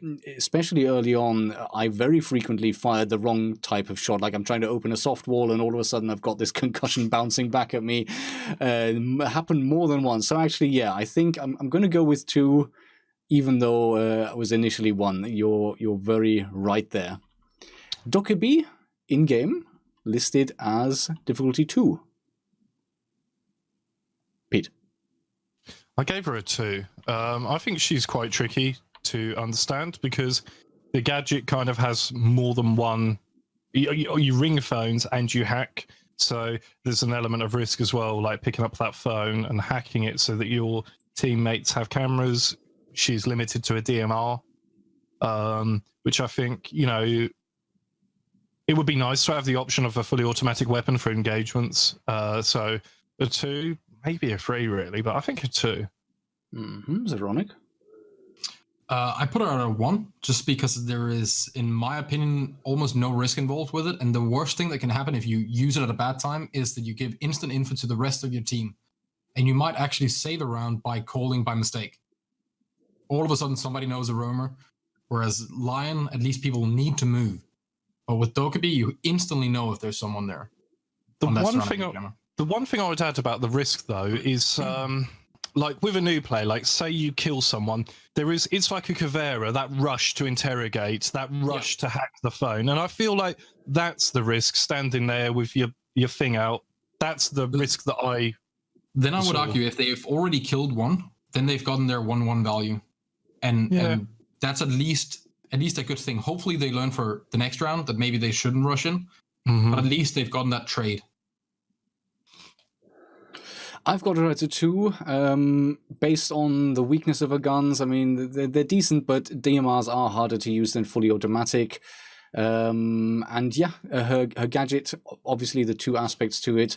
One is very safe, very easy to use, and has no downsides. And one involves a little bit more risk. So for me, all in all, a 2. Flanked. Dokkaebi's gadget is a 1. But I'm going to put her at a 3 based solely off of her weapons. In my opinion, her weapons are the toughest to use of any attacker, maybe other than Nook. Like, for the SMG-12 is so not dependable. And then her primary options are either the meme gun or the DMR. For a new player, I mean, I just feel like for a new player, yes, that gadget 100% is a 1. But even considering that, Dokkaebi is going to be one of the last operators that I would recommend to a new player because of the weapon selection. But what if we assume that new players are probably going to aim for chest and try and get their shots off as fast as possible? A DMR with an angled foregrip versus a full auto rifle. Yeah, I think most new players would actually perform better with DMRs than with rifles. I'm not sure. It's just an assumption. But I think the discipline it requires would make you play better. I would agree with you on PC. When you factor in console, it's a little different. Which I am considering that. I mean, in my ratings, maybe you aren't, and that's going to reflect in our rankings probably. But no, I agree with what your point there on PC that a lot of times a DMR can probably save you, and you never really realize that. Yeah, I neglected console. I didn't think about that at all. I see the point. I mean, for me always, and maybe I'm not thinking about experience level, for me always the thing is between a DMR and a fully automatic rifle. Fully automatic rifle, you click mouse 1, and then you get a feeling for how fast you have to pull the mouse down. With a DMR, it's semi-automatic. It's the recoil depends on how quickly you're clicking, and then you have to think of clicking as quickly as you can possibly want to go anyway, and then at the same time counter the recoil. I find that even now still a little bit harder to judge for a semi-auto rifle than for a full auto rifle. So for me, that's always why I would say that even maybe, there might be the advantage of getting more discipline quicker with the DMR. For me, the full auto, I always think is the easier thing to start out on. For a newcomer. For anyone, for me even now, I always find it harder to use. The DMR does have lower recoil though, right? Like her DMR in particular, I feel like it's quite low. Almost none. Almost none when you have muscle brake. Muscle brake and angled grip, you can basically lift your mouse and you're always going to stay on chest. I'm also thinking when you see people through a drone hole, you see a foot or something, you're actually going to be able to hit both of the shots, where most newer players would try and hold full auto, and most of the bullets would hit around that bullet hole. I think you can deliver a lot more damage, or if they've taken any kind of damage before, you're way more likely to kill them, because it's often a 2-shot kill with that. Whereas most of the full auto is a 3 or 4 shot to the body. Fair points. Cannot argue with that. Next up, we have Lion. In the game, he is ranked as easy, number 1. Zeronic. Yeah, 1. Without a doubt. I mean, you can't really fuck up. He has an LG. It's not a bad... Well, it's a pretty bad gun, but at least he has like decent ammo. Yeah. On it. He's so big that most people are probably going to hit your backpack more than you. And I mean, yeah. Yep. Gadget 1 and Profit, really. I've got him at 1 as well.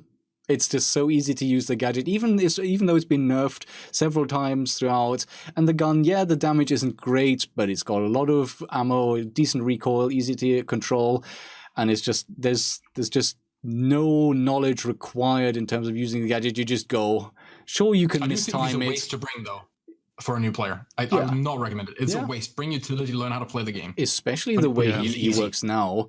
But then what's the worst that will happen? You use your gadget and the enemy stands still. Everything's like it used to be. Yeah. Flagged.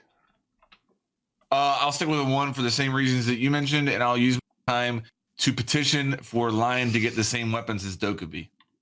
I would love to see that happen. And then you can give Lion's Vector to Nook without the ACOG if you want. That's fine. I love that weapon. I want it to be on an operator that I don't lose sleep if I select. You know what I mean? Like, I want that gun. I want to be able to use that gun and not feel guilty about it. I love that gun. Give it to Nook and then give Lion Dokubi's weapons, because honestly, if Dokubi had Lion's weapons, her pick rate would skyrocket. People aren't picking Dokubi because of the weapons. Now, I'm not saying that's true for all skill levels. I saw Laxing fragging out with Dokubi last week in Pro League. Like, in the right hands, Dokubi can frag out. But a lot of people aren't going to picking Dokubi because they don't want to be with a DMR and that SMD12. I would love to see them go that route with Lion as well. Lion has the 417, right? Does he? Yeah, Twitch's DMR. Yep. Yeah. So there was already that. Yeah. Just remove the Vector or the 308. Yeah. Pete, you're up. We're all in agreement. I've given him one as well, though, like obviously to use him at the level that like Zyronic Pro League players and whatnot play at, there's a level of mastery and it's probably not worth a beginner taking a Lion whatsoever. But yeah, I mean, he's a one. Even intermediate nowadays, with the way his gadget works, you're probably not going to get that much out of it if you're solo queuing. There has to be sort of a level of communication, cooperation. It's over so quick. Yeah, it's an argument that like to see the stats for him now. Yeah. When do they come out? The Wind Deltas? Sort of middle of the season, right? It's always about halfway through. Lion's stats were terrible already. Like he was not a great attacker, even when he was ridiculously overpowered in the right hands. I'm expecting him to be pretty low down when it comes out, when the stats come out. It was something like 0.3 kills per scan, right? I think it's low. I'm not sure I've seen that stat, but sounds about right, probably. Yeah, I think I do remember them putting out something like that. Mm-hmm. Finka up next. In-game, ranked as difficulty level 1, easy. I would probably go with that as well, although as I'm saying that, oh man, Finka, like yes, she is push button and profit, right? But hey, if you asked me right now, you get $1 million if you can list without taking a breath. If you can list all of the different abilities that come with Finka. Resurrecting your teammates, the health boost, dying quicker to smoke, being pulsed from further away. There's smoke. Going into smoke canisters. Yes, exactly. Dying faster to smoke. There's just now it affects your tinnitus. There's just so many different things this goddamn gadget does, and I explore gadgets as my job. That's my profession. How does any normal person know what Finka really does? Everything that happens at any point you press that button.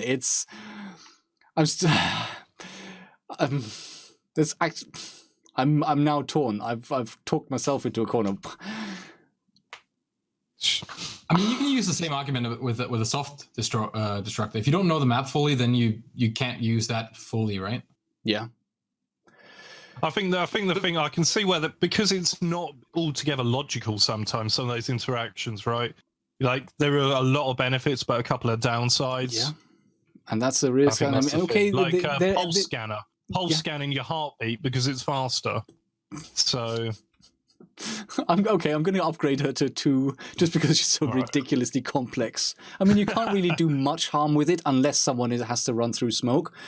Yeah. But yeah, I'm going to flanked. give her a 1. Okay. Because I just think it is pretty simple. On the whole, their advantages just to hit the button, and mostly it's going to advantage your team. There are a few downsides, but that's it.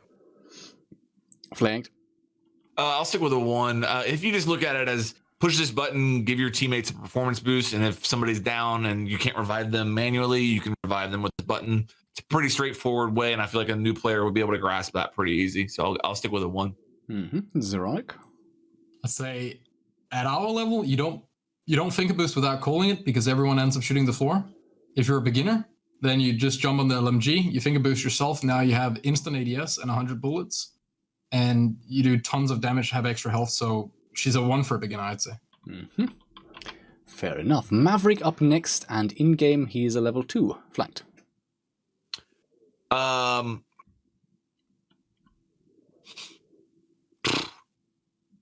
Yeah, I'll stick with a 2. Pretty straightforward. I put holes in things as a Maverick. The reason he's not a 1 is because the new player is going to put a hole and peek it and get shot in the head immediately. So it's going to take a couple times before you learn, okay, whenever I put a hole, don't go there. The hard read, if with pick and ban now, with the right bans, Maverick could be a 3 though, because let's say that, you end up in a situation on bank where, Habana's banned, or, something like that, a Thatcher's banned, and you have to use Maverick to get some of the hatches. Now your team's relying on him getting those hatches. You have to know the right pattern in order to do it efficiently. So you could put him into a 3, but I'll stick with a 2 there. Pete? I definitely think he's a 3, and I just feel like that gadget is actually quite tricky to use mechanically for someone beginning out. To actually strafe and use it, you're extremely vulnerable because you've got a gadget out and you spend ages trying to open a wall or a hatch. Obviously, you're vulnerable through the own holes that you're making as well. You need to have a great degree of knowledge of if you're picking this operator, of the meta and what you're trying to achieve with him, as opposed to a Thermite or a Hibana. So I feel like he's a 3. And you make a really good point there. I remember last Friday in Pro League, one of the players on Empire made a complete dog's dinner out of trying to open a hatch. It was just all over the place, and every swipe he sort of missed a few spots, and he ended up having to use almost all of his fuel on opening a single hatch. So there is some difficulty in using it for sure. Compare that to just putting down a Thermite charge, which can be risky. You're standing there with a bloody bloaty, so you may as well have your Johnson in your hand. You know what I mean? So, Ronick, your thoughts? I'd say he's a castle of attack, man. Most people just end up Swiss cheesing a full wall, and now you can never go close to that reinforced wall anymore. Maverick's dead on the side, and you can't open it with Thermite because then you get shot. You can't push up there. So I think he hurts new team or new players way more than he helps. I can't think of many places where he's beneficial unless you have an idea of what it is you want to achieve. That's really good points. I'm going to say I had him at a 2, and my main thought there was also his gunfighting ability. He is a 3-speed. And certainly his assault rifle is very user-friendly, I think.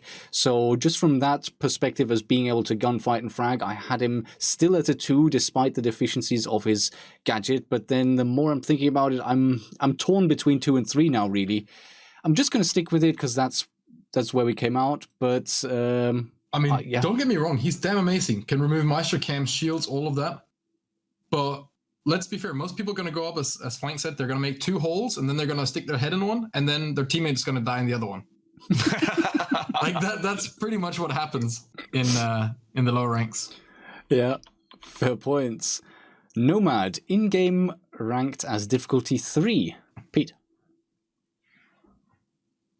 I put her at 2. Because I feel like the concept's fairly easy to understand. I feel for a beginner, they will really benefit from picking someone like a Nomad, but it's also a lot of room to grow with an operator like Nomad. I was watching Pro League Villa, trying to think who was playing. It was Reciprocity versus Rogue, and Rogue was using Nomad in like really clever ways, and I was thinking, God, like there's some things you can really learn about that operator. But so like that's my argument for getting her to a 2 from a 1. But if someone said to me, I'm starting to play Siege, should I try Nomad? I'd be like, yeah, like that's a really good operator to pick. Zeronic? 2. If you have issues with people jumping out, you learn really quick that if I just put it on this door, I might get 30 seconds more to play. So yeah, extremely easy to use. Yeah. Yep. 2 for me as well. Flanked. Yeah, I'll go with a 2. Again, I do think the gadget can be a little bit cumbersome in the beginning, switching between the gadget and the gun. I wish that there was more similarities between the Zofia, the Buck, the Nomad mechanics. I realize that Nomad and Buck work the same way, but anyway, it might just be me that messes up that. No, I know. When you say that, I know what you're saying, because I frequently end up with the damn thing is not yet reloaded, or I'm accidentally switching to my sidearm when I didn't actually want to. No, you're right. It happens. You switch to your sidearm, then back to your gadget. Yes. So you have to hit the gadget button. Yeah, I used to do that. And then it's not even reloaded yet. Yeah. And then on top of that, Nomad hitboxes are twice as big. They stick to everything. Yeah. And with that said, I think that 2 is an appropriate rating there. I really do. Gridlock in-game rated as 1. Zeronic. I give her a 2 just because of speed. Mm-hmm. And I guess not messing up your smokes and not ending up just throwing your track somewhere where they're not going to do anything. So if you just yeet them into sight, they're probably going to get shot before you get anything out of them. So you kind of at least got to know the layout a little bit to get value. But she's unlikely to screw your team over. She can pretty much only help. So 2. Yeah, 2 for me as well. Good arguments. Flanked. Yeah, I'll go with a 2. I do think that there's an argument to make for a 3 possibly. I'm closer to a 3 than I am a 1. I'll definitely say that with Gridlock. But I mean, it's pretty easy to understand. Throw these down and they're going to do damage and let you know if anybody's coming this way. 2. And Pete. Put her at a 1. What would draw you closer to a 3? Because you have to have an idea of where is the flank. You know what I mean? Like what? So if I'm on coastline and we're entering into, let's say that we're attacking, penthouse, and we're entering into aquarium. Okay. Let's say we're entering an aquarium. Where do I throw? Where am I more beneficial to throw that? Do I throw them on both sides? I guess I could. Did I drone somebody out that was in hookah? Do I have that game knowledge so that I'm going to put them on that side, or do I put them on the luggage side? I don't know. I just feel like there's a little bit to learn there, I guess. I don't know. I think she's very beginner friendly. I could see that. And then lastly, on the attacking side, we have Nook. In-game, she is rated as difficulty 3. I've taken her down a little bit from that. I've got her on a 2. Arguably, though, I can see where a 3 comes from because, the gadget, it has some complexity to it, so you need to understand that you can't really sprint with it, otherwise you do become slightly visible on gadgets, and it's maybe also needs some map knowledge to know when to use it effectively, where are the default cams, where are other cameras likely to be, and of course the guns are, well, they're the defender gun mainly, so probably one of the weakest in terms of attack. But for me, I've still got her on a 3. I'll hear what you guys have to say. Pete? I've given her a 2. I just feel like she doesn't stay in that ability very long, and you could have this kind of over-reliance on, I'm going to be away from cameras, but that runs out quite quickly. And I can see that getting a lot of people into trouble. So that's why I've given it, even though, it's a fairly easy sort of ability to understand. But fair enough, Zeronic. I've put her at a 1 because the potential of getting something crazy to happen, just like with Cav, is pretty high. If you do manage to sneak past, you're damn quiet, and all of a sudden, especially against newer players, you're going to end up on site, and you might get something crazy. Sure, she's extremely difficult to master and get value out of against coordinated teams, but as against new players, there's no. It's like with Ashe, no one expects you to necessarily stay alive and do a lot of things. So there's not a lot of responsibility, and I think that makes her extremely friendly and easy to play in the start. And flanked. I'm gonna go with a 2. I think it does take a little bit to learn when am I advantageous to use this versus when am I not, learning while my gadget's active. I can't sprint, I can't do these, I can't vault or whatever, all the rules associated with her gadget takes a little bit to learn. With that said, you could also make the argument that she is new player friendly in the sense that it's just literally her and her gun and her fragging ability. Really, that's what she's bringing, and for a new player, it does kind of simplify the game for you. All right, if we were to compare Ashe and her, then I would say it's much harder to know when to use Ashe's breach charge than Nukes, because you keep having it for the game, you don't run out, and the worst thing that happens is that maybe you use it and then you're at least quiet when you move. Right, so that's all of the attackers. I thought maybe interesting to mention our sort of top few and bottom few in terms of the difficulties. So at the top, where we have a consensus, we're divergent on most of the operators, but for Sledge, Ashe, Blackbeard, and Lion, we all gave them a 1, so they are the easiest to use.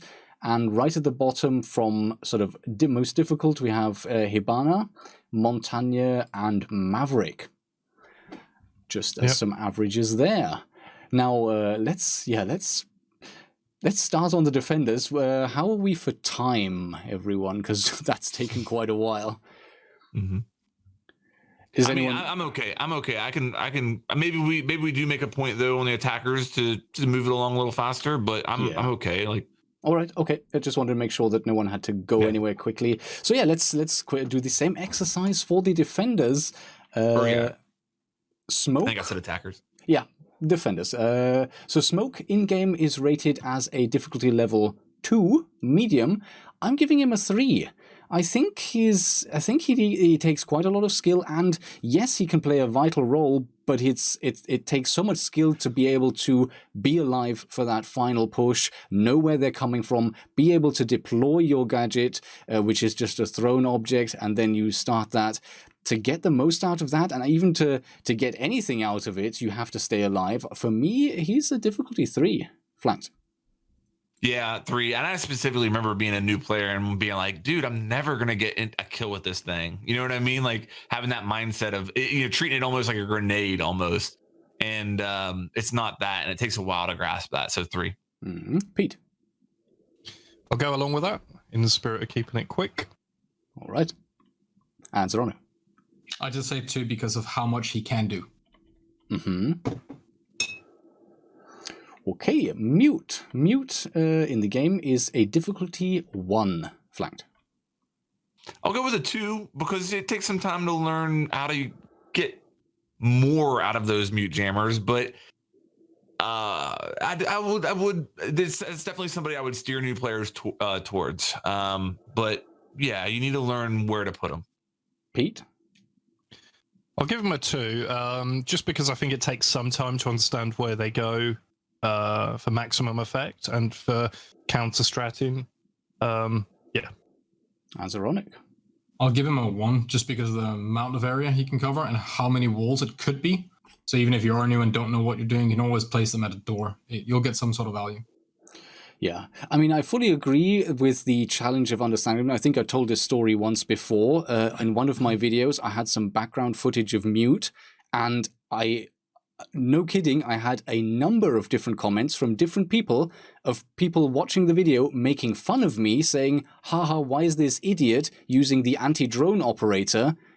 next to walls? What's the point of putting mute jammers next to reinforced walls? What is he doing? People didn't realize that it also jams breaching gadgets. So, and there is that. And now, of course, he also has the ability of blocking a number of area of effect gadgets. So he's becoming more complex. He has more abilities than many people seem to even realize, many newer players. Nevertheless, I'm going to stick with a 1. You're deploying it in the prep phase, you're 100% safe, and it's there for good. You can literally die in the first second. You're fine. I'm going with a 1.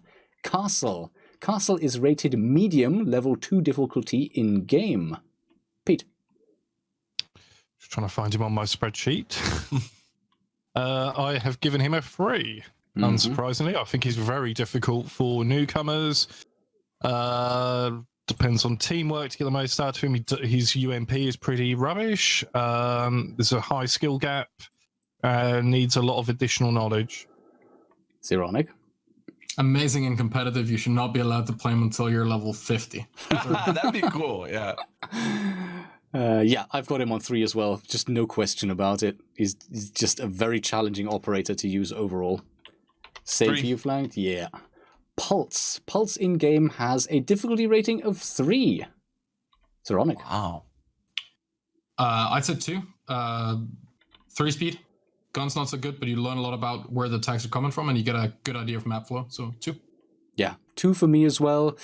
Sure, I guess if you're in a vulnerable position and you're switching onto it, there's a bit of risk, but you can't really harm your team, and you can provide information relatively easy from a safe spot where you shouldn't be under too much threat. For me, he's still a 2.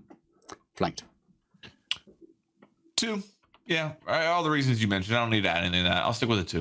Mm-hmm. 2. Same. Done deal. Doc. Doc in-game is ranked as a difficulty 1. I disagree with that. I'm going to give him a 2. I think getting the most out of Doc is actually quite difficult. Like, how many times do you actually get to revive someone from a distance and get that out of it? Sure, you can always stim yourself nowadays and either heal yourself back up after a gunfight or overheal yourself a little bit. But I don't think he's that easy to actually get a lot of utility out of. So I'm going to stick with a 2. Flanked. Yeah, I'll do a 2 as well. It could be a 1 because you could tell, hey, new guy sitting the anchor and sitting the objective and anchor with this ACOG and gun that has, pretty manageable recoil. But I'll stick with a 2 because that gadget, I don't feel like a new player is as likely to get much out of that gadget. Pete. 2. The same reasons. Yeah, Zeronic. I'll be different and say 1, because I think that everyone will make sure to let you know when you need to use your gadget. There is nothing that has ever been yelled louder in Siege than when people want to get stimmed. It's true. It's so true. Yeah. And you have an ACOG. So, yeah, I think he's the one. And when you're playing with a random doc that is actually willing to use one on you. Yeah, it feels amazing, right? Yeah, it's the best feeling in the world. Fair enough. Rook is ranked as easy in the game. Difficulty 1. Flanked. Yeah, 1. So simple. Lay down the armor. Everybody benefits. 3 armor. ACOG. 1. Yep, Pete. Yeah, the ultimate beginner defender there. Yeah, just get the armor down. Yeah, Zeronic. I think he's one of the only operators that is equally as good in the start as the latest of, he doesn't get worse the better you get at all, or better for that matter. He's just always good. Yeah, same for me. Zero risk to using his gadget. Everyone benefits. You can die instantly and it doesn't matter. And he's still a very good operator to use. Decently controllable gun. Yeah, for me, a level 1 in terms of the difficulty as well. Kapkan is ranked as an easy to use operator in the game. Difficulty level 1. Pete. Yeah, I'll go along with that. Just go around lay traps. There's a bit to learn. I think Zyronic was saying earlier about the Kapkan traps and what damage they can do. But no, I think he's pretty easy and he's a good beginner operator. Zyronic? I'll give him 2 just because of the potential damage you can cause to your team. If there's a teammate close to it fighting a shield, you might get a team kill. And those are things that will lower or increase my numbers quite a lot, because I think that's the worst thing you can do as a new player is get that experience where you kill a teammate unintentionally. Mm-hmm. Yeah, I think one thing that I think is in his favor in terms of ease of use is one of the easiest to control submachine guns on defense, and it's actually quite powerful as well. It makes him a good gunfighter. Like, you can win gunfights with him pretty straightforward. His gadget is safe to deploy usually. You have the whole prep phase. You might sort of run into time issues, but all in all, quite easy to deploy. I'm a little torn because of the risk it can cause. I'm still going to go with a 1 on him. But I acknowledge that you can do some damage with him. Flanked. 1. And again, I acknowledge he's not idiot-proof, but 1. He can clutch a round from the grave, and that's a great situation to put a new player into. Yeah. And then next defender is Tachanka. The game tells us he is really easy to use. A difficulty rating of 1. Zironic. I agree. You're going to be useless no matter how you use it. It's easy to contribute nothing to the round. Yep. See, I've approached it like, for me, he's a 3. Like, I think actually in the right situations, Tachanka, like if you get the right, if you know a good spawn peek from a window, you put that turret down, you're covered by the windowsill from the waist up anyway, and then you've got the shield on top, he can actually have some use. And I mean, in certain rooms maybe where you have solid cover behind you, if you can get that damn thing set up in a way where you can face the direction where the enemies are coming from, and maybe even place a shield, a portable shield down in front, if you can get that done, he could actually be decently useful in certain situations, but it's so finicky to put that shield down. How many are looking for YouTube clips that early in their experience? Exactly. I just think, like, the one thing that frustrates me the most is always like, hey, if I put him in that corner and I put a shield in front, that's viable. I'm going to make this work. And then I spend the entire prep phase just trying to find somewhere to put the stupid shield down because you need so much clearance behind you, and then putting the shield down, the portable shield down in front at the right angle and getting it close enough. He's a difficulty 3 for me. He's just... He has potential in certain situations, but he's so, first of all, knowing the situations where you can use him well, for instance, peeking from windows, but also then getting him set up is just such a faff and needs... I just wonder if maybe with experience, okay, this is how far I need to be away, plonk it down, done. But I think, he's challenging. That's a 3. Flanked. I'm going with a 1 as well. I think that the concept of him is pretty easy to understand. That's why I based that on. And if I go any higher than that, then in my mind, I'm not saying that's how you judged it, but in my mind, if I go any higher than that, it's because I'm factoring in that he's not a good operator, and I'm getting those 2 lines blurred there. So the concept of Tachanka is pretty easy. He's got a turret, and also once he lays it down, he can die and his teammates can still use it and get like ultimate style points. Also the opponents. Too, so there we go. So I guess if he places it in spawn, no, I'm going to stick with a 1. Mm-hmm. And Pete. 1. Jaeger is up next. The game gives him a difficulty rating of 2. I've got him there as well.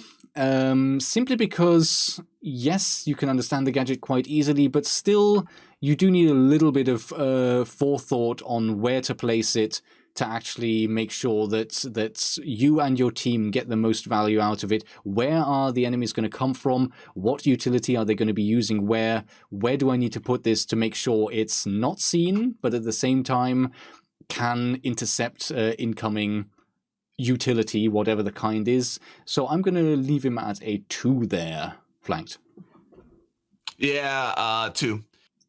You can hurt your team if your team is depending on those ADSs for playing a room or a position and you don't put one there. You can hurt your team. So with that factored in, I'll put them at a 2. I'm closer to a 1 though than I am a 3. I'll say that. Pete? I put him at a 1. I just thought it was pretty easy to understand, even right from the beginning. Like, okay, you might not know the exact great place to put it, but you can understand that there's a doorway or a window, and it is going to intercept projectiles if you have it close enough to that doorway or window. So he's a 1. Mm-hmm. And Zeronic? Put him at a 1. As soon as you've seen one attack, I feel like you have an idea where they kind of gotta go. As long as you put them in an entry, and his gun is extremely good, especially for a new beginner. The body damage on that thing, 1. One of the best for defenders for a long time, since launch, essentially. Yeah. Fair points. Bandit has a difficulty rating of 1 in the game. Flagged. I guess I'll go with a 2 as well. For really the same reasons as the Jaeger. That you need to know some things with the Bandit. It's a little bit more straightforward, I feel like, than Jaeger's ADS. But I'll just stick with a 2. Pete? I've put him at a 2. I think it's less straightforward, and I think there's more expected of you, and there's actually more chance of you taking out team gadgets. I mean, think about a Jaeger ADS on a wall, and you go and put a bloody Bandit battery there and destroy it, and that's something a beginner is likely to do. I think he's a 2, particularly as there's a lot of room to grow and learn with that operator. Mm-hmm. And listening to audio cues, what ear do you hear it in? Where's the exothermic charge going? Stuff like that. I think it's a 2 as well. Just it's difficult to get value out of him if you don't know which walls to put it on. If you end up putting them on all the half walls inside of sight instead of some of the exterior walls, then you've participated in nothing. Whereas at least Jaeger will stop something from coming in. Yeah, we are all in agreement. I've put him at a 2 medium difficulty as well. It requires a bit of knowledge. And then once you want to start tricking with him, that just requires a good deal more practice, but I'm still going to give him a 2. Frost in the game is ranked as a difficulty 1. Pete? I agree. Mm-hmm. Very simple. Place down mats. There's not a lot to it. I mean, sure, like you might learn some special places over time to put them or lay them side by side for people vaulting through windows, but seriously, it's not that meta. Yeah, Zeronic? Let's be fair. Most of the frost traps we walk into, we go, "What? Why are they there?" Yeah. I think she's way better than you are. Mm. So, Yeah. 1. Yeah. 1. And she's got Jaeger's gun with less recoil. Same damage, but just less recoil. Yeah, for me also difficulty 1. You place those traps down during the prep phase, you're safe, and the worst case that can happen is they get discovered and shot, and that's it. And you, even after your death, you still have the ability to affect the match. Easy, level 1. Can't hurt a teammate. 1. Yep. Good stuff. And Valkyrie. Valkyrie in the game is ranked as medium difficulty 3. Zeronic. Wait, is she 3 or 2? You said medium difficulty 3. I got a little bit ahead of myself there and read out my own. You read your score. I read my score. Like an idiot. Right? Medium difficulty 2, and my score will stay a surprise. Spoiler. No one heard anything. So in the game, she is medium level 2. I would say 2, because even if you're the Valk that I don't like, which is the one that dropped 2 on sight and then forget to throw the third one, or it lands on the same side, at least that might help later in the round with a retake or something. If you don't have any map knowledge, when you die, you might actually get some. So yeah, her gun's pretty simple to use. It's not that good of a gun, but we see it used very, very well competitively because it's accurate. 2. Yeah, so this might surprise you, but I think she's actually difficult. I've given her a 3. Getting like real value out of the gadget requires in-depth map knowledge and in-depth knowledge of every site on every map to be able to know where to put those, where the sneaky spots where you can put them, throwing them out through windows. That it just takes a lot of time and dedication to practice, to know how and when and how quickly to deploy all of those. So I think the gadget needs experience, and yeah, the gun, you want your headshots, otherwise you're probably not winning those gunfights. So for me, I'm difficulty 3 on her, flanked. I'm going to stick with a 2 because I think if I go to a 3, it's because I'm confusing the ceiling with her immediate potential. And obviously, to get the most out of Valk is a huge learning curve. I think Valk mains out there with the good camera placements are some of the most dedicated like mains out there. But I remember being like a new player with Valkyrie, and I would just like do something like throw one on a wall right here, and then go around the corner, and then get on it and wait for an enemy to come and get on my camera, and then just pop out and kill him. You know what I mean? And I agree with what Zeronic said, is that even if you throw them in sight, they're going to be, pretty useful for the team. So that's why I say it too. Yeah. I hear you on that. I've put her at a 3, and I think it's just because she was one of those operators that I was kind of intimidated to use because I didn't want to bloody bugger it up. Do you know what I mean? Like what Zyronic was getting at with the placement of the cameras. And I think, like just get the cameras down, or at least there's the potential if you've got them down that you can get some use out of them. But I put her at a 3 for what a lot of you have spoken about is just understanding the maps and where those cameras go. And also, the MPX isn't great, is it really? So depends. No. Depends on if you're Brazilian or not. That gun is it might as well be the R4C in any Brazilian's hands, it seems like. But for me, I agree. It hasn't been the best. I remember doing a stream once, and I just committed to putting suppressors on every gun that whole evening, and I played Valkyrie, and I probably lit up four players on the enemy team, and all 4 of them survived, and we ended up losing the round because it just wasn't killing anyone. So think of those assists you get. It's the best aim practice you can get in Siege. My God. Pressure on the MPX and just go at it, man. That damn thing. So yeah, I fully agree. I fully agree. Caveira up next in game. She has a difficulty rating of 3. As ranked as hard to use. I disagree with that. I'm going to say she is a 2. If we use the argument we had before of playing at the same level, if you have new players playing versus other new players, I think she can be very efficient at sort of getting the jump on other people. If you're just sort of roaming around a bit, sneaking up, very powerful pistol still, even after the nerfs. And then the higher your experience level goes, you can still get value out of it. You see, you look at Godly Noob, do some work with it. He plays at the highest levels, and he can get stuff done. So for me, she's still a 2 in terms of being able to understand her and being able to use her to some degree. Flanked. I'm going to go with a 3. It's just one of the last operators I would suggest for a newer player. I feel like you need a good bit of map knowledge in order to utilize her, and her weapons. Her weapon selection is skill-based. I'll say that. A lot of potential there, but skill-based. Pete? And getting headshots with that pistol too, from range. I've gone with a 2, but I can understand definitely understand the argument going for 3, particularly, interrogating new players, being vulnerable, as I was saying earlier, rushing in for that interrogation. I think a 2, really. Mm-hmm. And Zeronic? I would not recommend it to new players, but I don't think she's difficult to play. Middle mouse button, then you sprint around, and your pistol wins hit-fire fights, even when you have massively worse aim than anyone else. Mm-hmm. Shoot them in the leg and get 2 lucky shots and the guy's down. And if you happen to kill a guy that's alone, you're very likely to win the entire round just by holding F. So I put her at a 1.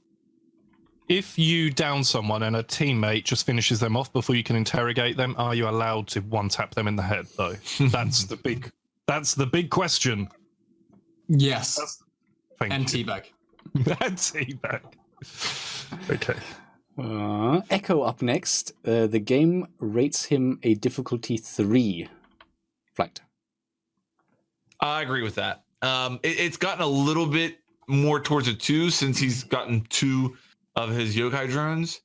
You don't have to be as... Yeah, I know it. I'll put him at a 2. I'll put him at a 2 because he now has the 2 Echo drones. He's immune to Dokubi calls. So, I don't know. That doesn't... Yeah, I'll stick with a 2. It used to be a 3 when he only had 1 yokai drone, though. I'll say that. All right, Pete. I'm going with a 3, and really, like maybe about a year ago, speaking to Redeemer about Echo, and I thought I knew Echo fairly well, but like he really opened my eyes, man. There is so much to learn about that operator. You're obviously, like, just from a beginner's perspective, you're quite vulnerable. But I mean, just moving those drones around, where to position those drones, how to get them between rooms. I think there's a lot there to master. So I think he's a 3. Zeronic? I'll say 2, just because of how much attackers have to deal with now.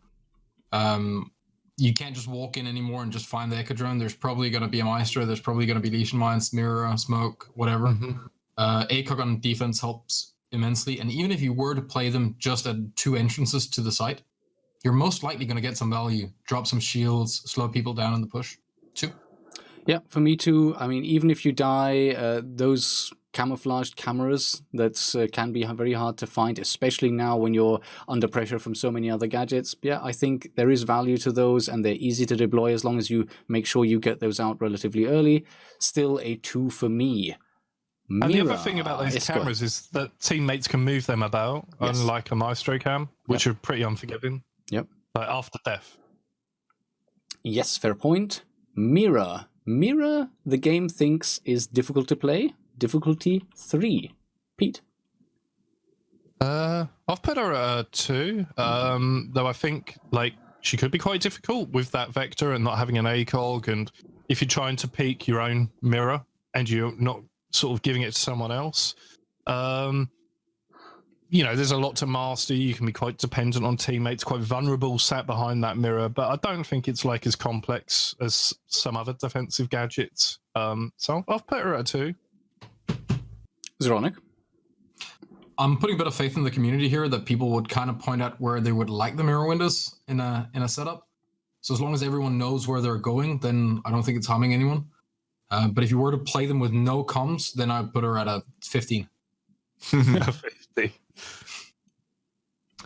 So what's I'll your go with a final 3. rating? Hang on. Oh, 2. 2, okay. I'm going to go with a 3 because I just feel like Mira is one of the most likely operators to do harm to your team. Yeah. Even a castle barricade, like you can rip it down as a defender, but if you put up a Mira and a Twitch drone just comes along and opens it up, you could have just completely ruined your entire defense right there. Good point, valid point. I'm the odd one out here. I have her at a difficulty 1. I see the argument for doing potentially damage. For me, she's just always been kind of like a comfort pick. You can stay in relative safety in the objective and play from behind what is a serious advantage, as long as you keep that mirror safe. So I have rated her as a 1, although probably coming from different angles of the argument than you've mentioned. But I'll stick with it. That's what I went with. That's what I'll go with. I had a guy here mention something that I completely forgot could even happen. Mirrors that open their mirror windows without letting anyone know. I didn't even consider that. But I can see that happening in newer ranks or newer players. I think there's a lot of newer players that might think that's the purpose. Like you put the mirror there, you wait for somebody to come site, then you open it and shoot them. You know, like honestly. Then you get shot in the head, and then you don't go on cameras, and then you just alt F4. And then Bandit is crying because he was trying to trick. Yeah, that's what I initially. That's when the gadget came out. That's what I thought it was there for. That's why you had that canister, was to be able to open it and fight through. Obviously, once you start to learn it a bit more, you realize no, that's why you leave a wall soft. But not everyone knows that. Not even everyone knows that after a while. Yeah, maybe my 1 is a bit out of place. Never mind. Yeah. And placing them the wrong way. Oh my god! You know, I've seen that soon after she came out. I think those are the reasons she can't be a 1. Even if you place your mirror window the wrong way, then everything's going to be difficult to see. But something more likely than that is reinforcing from the wrong side and not realizing that it won't actually attach unless you've got it. You've reinforced from the proper side, and I've seen that happen. So Legion is up next. The game calls him easy. Level 1, Zeronic. No recoil. You get more traps, so you can't mess them all up to start with. So I actually think that helps newer players learn how to pace themselves. So yes, 1. Yep, 1 for me as well. 1, he's like a poor man's game sense, like accelerator. You know what I mean? In the beginning, you're like, I don't know where they're going to be coming from. Just throw an invisible trap down that gives you basically an alarm anywhere they're pushing from. It literally develops game sense for you. Yeah, brilliant for new players as well. You can't do a lot wrong with him, really. And you can pick him up if you bugger it up, can't you? And go again. You can stack them into a tower. Yes. So I'm trusting that's nothing better than that. Watching a Monty walking into a 7-tower Legion mine, that's something everyone has to see once in their life. I'm guessing that's a 1 from you as well, Pete. Yes. Yeah. Mm-hmm. Ella is up next. The game thinks she is easy to use, level 1. I think there's a bit more to her now. The gun has gone through various iterations, up and down, and impossible to use, and too easy to use, and is at a point now where it's still a challenge. So I think, despite the fact that she's very fast and has a fast-firing, high-capacity gun, I think she still takes a little bit of practice to using gunfights, especially. You need to think more about your positioning to make sure you're close enough to your opponents. You can't really fight with her at long range as much as you used to, as much as you can with other operators. And you can do a little bit of harm with the gadgets. You place them next to an anchoring rook or something, and or anyone really, and they get flashed and stunned. So it's not foolproof. 2 overall in difficulty for me. Flanked. I'm actually gonna go with a 1. And the reason I go with a 1 is I just feel like the gadget is pretty easy to comprehend. She's a 3-speed. She's got a high fire rate gun. Yes, the gun has recoil. But if you've got a new player on your team and they want to roam, that's probably the first roaming defender that I would recommend. I'd be much more likely to put a new player on an Ella than I would a Jaeger. I'll say that. So that's kind of my mindset there with giving her a 1. Mm-hmm. Pete. I've given her a 1. And I take on board what you said about how it can impact, teammates with the yellow mine, but it's so simple to understand. Put it above a window, through a doorway, conceal it. There's not a lot to it. The recoil is a bit heavy on that primary, but you got a shotgun if you just hold in a corridor or something, or close angle. She's a 1 for me. All right, and Zeronic. I get that a lot of people might have issues with their recoil on a gun as well, but I don't think that should dictate the difficulty too much of an operator, because it is a shooter and it's a big thing you should be able to get behind. So I'm going to put her at a 1. It's very difficult to really mess up with Ella. All right, Vigil is ranked in game, difficulty level 3. Flanked. I'll go Vigil 2, and it's a push button gadget. Pretty straightforward. Yeah, I'll stick with a 2. I'm closer to a 3 than a 1 though. Way closer to a 3 than a 1. I've gone 1. But I want to know why you're so much closer to a 3 than a 1. Because if you die in the first 30 seconds of a round, you've done nothing to help your team. Yeah.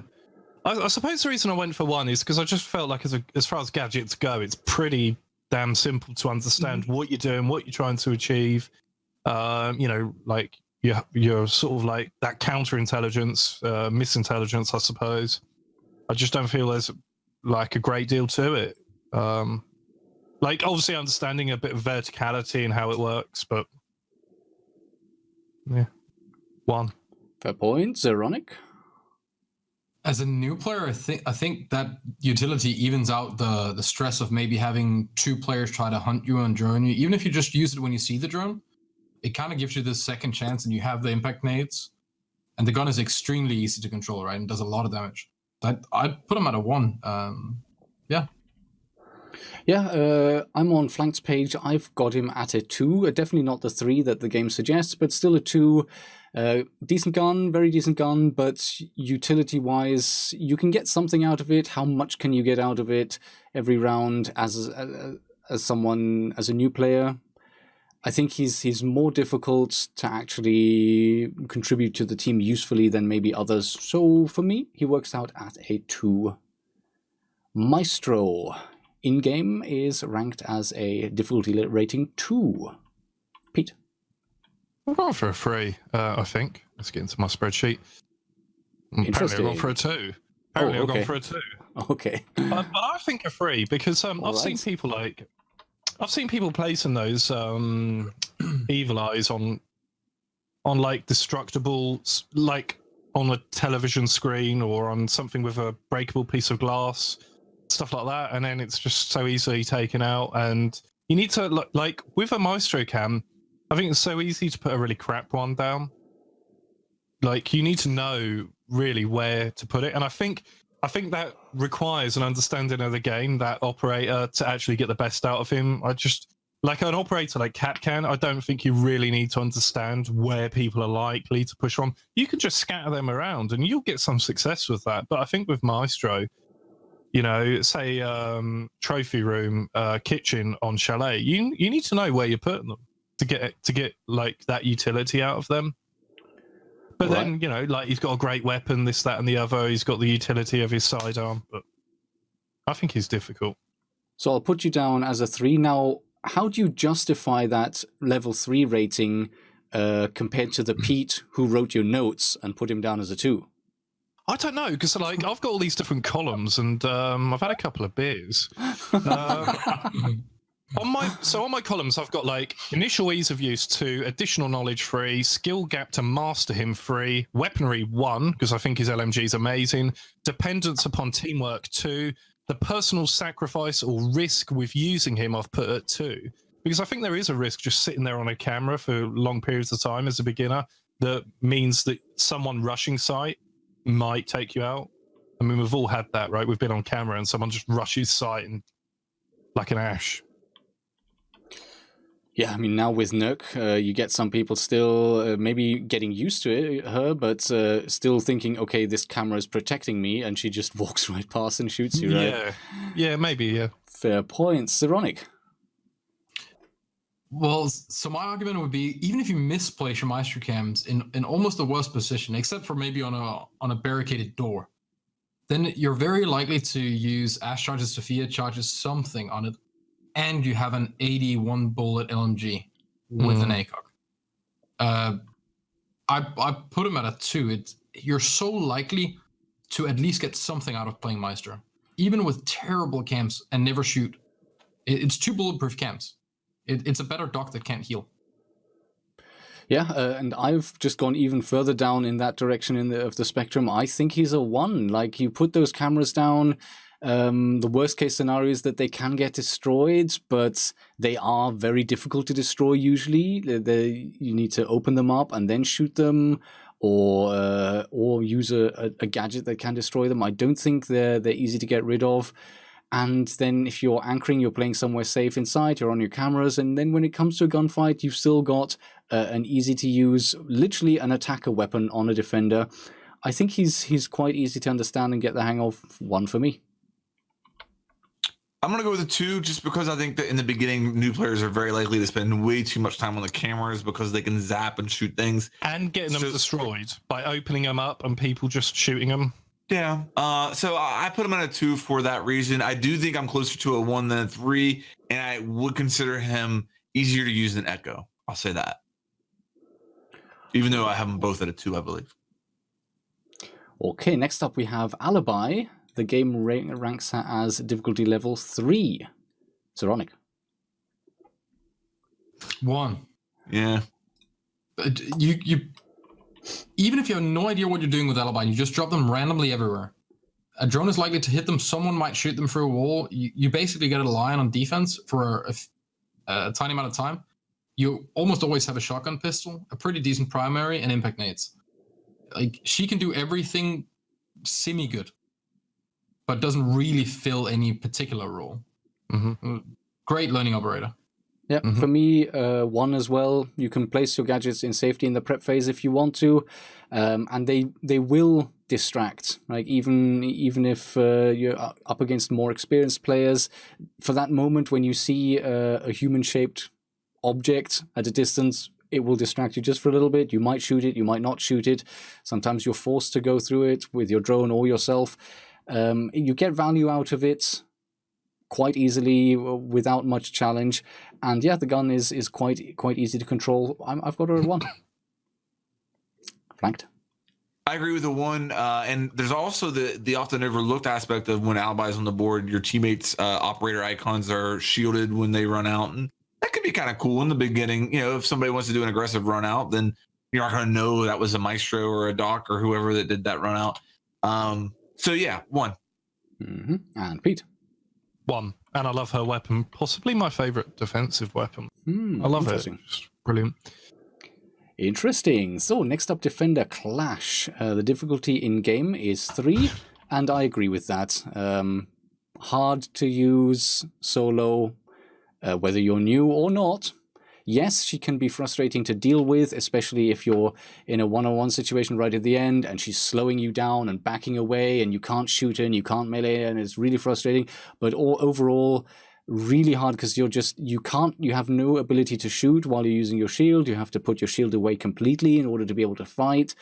Very difficult to use in any capacity, not just to use well, but to use at all and actually get anything out of it for your team. So I've got her at 3, flanked. Well, she has to be difficult to use. She's not even in the game. So I mean, impossible to use right now. Completely impossible. Actually impossible for new players to use. At 3. I mean, for everything you mentioned there, I'm not going to go over it again. Yeah. And Pete? Yeah, same 3 for everything you've mentioned. And Saronic? Yeah, she depends more on teammates than herself, to be honest. So 3. Kaed, the game ranks him as 2, medium difficulty, flanked. If I put Bandit at a 2, can I justify a Kaid at a 2? I don't think that I can. The weapons are significantly more skill based. And yeah, okay. I'll put Kaid at a 2 as well, because when you think about it, the gadget electrifies a metal surface and you can throw it on things. Pretty easy to understand. The weapons, yes, they are a little bit more skill based, but I'll stick with Kaid at a 2. 2. There's a lot of room for mastery with him, like on Club Oregon, where you can do multiple walls if you get it at the right height, and with the weaponry as well. But I just feel that there are defenders which are much harder to grasp than Kaid. Saronic? 2. Base knowledge, reinforce 2 hedges, throw it there, and then you probably benefit somehow. Yeah. But learning how to play him proper, a whole other story. But for a new player, 2. Yeah, I have him at a 2 as well, and I'm going to stick with that. But I do see when you start comparing him with Bandit, I think he does present more challenge to get the most out of. You have to. You only have the 2 claws, and then the more difficult guns to fight with, and he's fat and slow.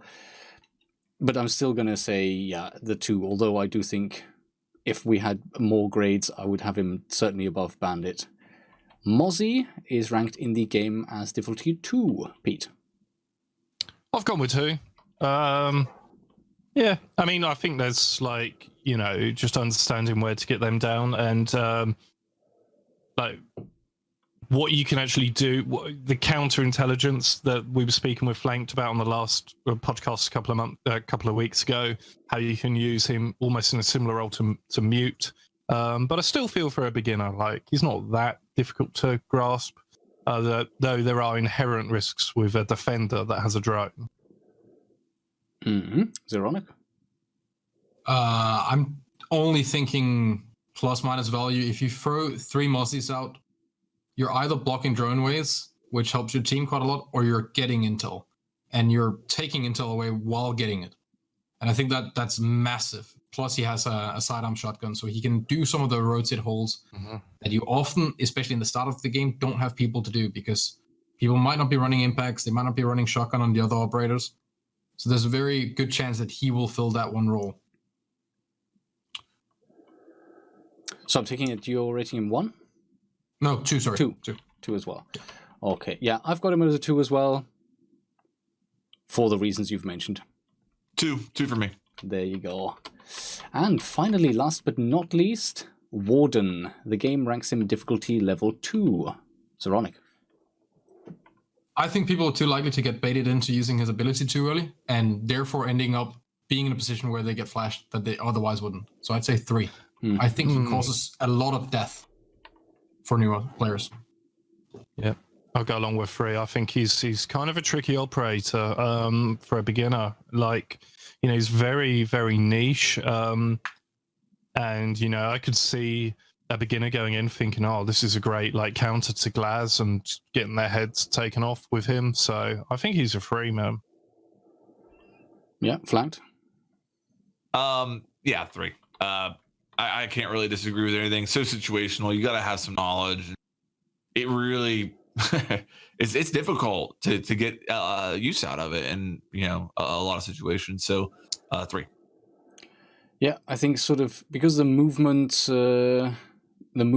mechanic, especially with smoke, is similar to Glaz really, and that's become really challenging. I'm going to go with 3 as well. I had him initially at 2 because like the sort of immunity to flashes and stuns is relatively easy to grasp as long as you obviously don't mistime it completely and waste it early. But yeah, I'm gonna change that to a 3 as well. I like the arguments that you've presented, and that's all of the defenders. Let's just see how we've done here. So we had complete consensus on the 4 easiest to use operators. That's Rook, Frost, Legion, and Alibi. We've all rated them as 1. Interestingly, Alibi in the game rated as very difficult, level 3. The most difficult operators that we came up with. Oh, we've actually, this is quite interesting. We've had a lot more consensus on difficult operators, whereas for attack, the highest average rank we gave out was 2.75. Here we have several with rank 3, where all 3 of us agreed: Warden, Clash, and Castle. And then we have Smoke at 2.75 and Valkyrie at 2.5.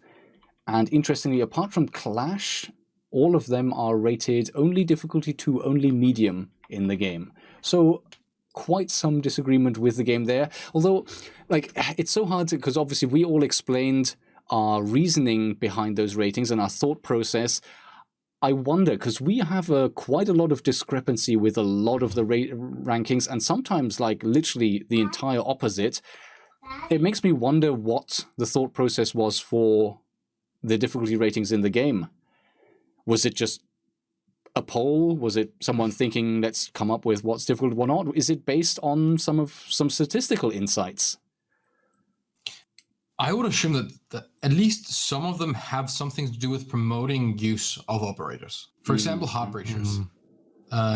You want a Heartbreacher on each attack every time, no matter what, especially in the start, right? You don't want to be just funneling through a doorway. So if you make all of those seem difficult, then you're less likely to have people play those. I have to believe that has something to do with that as well. Or operators that are very likely to mess something up for your team might be rated a little bit more difficult for that reason. Or maybe there's some psychological with where it's the opposite, that people are more likely to pick difficult operators. I'm sure there's some sort of study to follow for figuring out what the better way of doing that is. I think sort of the argument you make fits perfectly with the Heartbreachers. Like Hibana in-game is ranked as easy, level 1, and we gave a 2.75 overall. Thermite as well, ranked as easy. We have 2.25. So yeah, that's a good point. Maybe part of the thinking behind that is not just how difficult it is to use or master, but even an incentive. That's a very good theory. Any closing thoughts from you guys? It's been eye-opening. I mean, it's been interesting seeing all the different, the ways that people come to their different difficulties, you know? Like, we've all approached it in a very different way. So, yeah, it's eye-opening. Yeah, I mean, as far as like closing thoughts for me, it doesn't necessarily have to do the operators, but obviously, you know, I wanted to congratulate Zeronic on going full time recently. It's, you know, a great and appreciate all the work you've been doing for the Siege scene for a long time. Yeah, I hope that the full time dream is everything you thought it would be, man. It's nice to be able to wake up whenever you damn please. It's weird, man. But yeah, thank you. I really enjoyed the podcast, and it's a pleasure to be on. Yeah, thank you so much for joining. I think it was really valuable to get you on, especially since the difficulty rating idea originated, like you mentioned, and I want to highlight this as well again, with those sort of video guides, those mini bite-sized video guides you mentioned right at the beginning, and you made. I think those are probably one of the best, probably the best kept secret in terms of resource for new players. Like if you go to the Rainbow Six website and you go to the operators section, some of the earlier operators, and in fact, I can tell you which ones they are. They are Sledge, Ash, Twitch, Thermite, Glaz, and Fuse on attack, and on defense, Rook, Kapkan, Jaeger, Pulse, Bandit, and Castle. If you go to the operator sort of bios or the operator entries on the Rainbow Six Siege website, you will find like these amazing little quick guides broken down into very short videos that will give you an introduction into the operator, their capabilities, and then a list of synergies. Who are the sort of teammates that you can work together with, and who are your counters, and then also a list of alternatives if you're not picking this operator, or if you don't have them yet, or well, I suppose nowadays everyone has access to the early operators, but yeah, if you're not using them, who can use an alternative? Those guides are really outstanding and a great resource for new players, and it's just such a shame they're buried in the website and not really known of. So yeah, great work for that, and great work for sort of coming up with this concept of the difficulty rating, bringing that up first, and really kicking all of this off. So thank you for joining us and giving us your insight. It's a real pleasure having you on. Thank you for your time. And with that then, anyone who's interested in seeing the results, the averages we had, and looking at those, I'll do the same thing as last time. I'll put this online and we'll tweet out a link so you can go and check what we all thought about these operators and see if you agree. Other than that, yeah, thank you everyone who joined us live, especially thank you everyone joining us on Zeronic's stream. Welcome, hope you enjoyed that little discussion. And with that, yeah, have a great week, and we shall see you again next week. Bye for now. Bye. Cheers, guys. Bye-bye.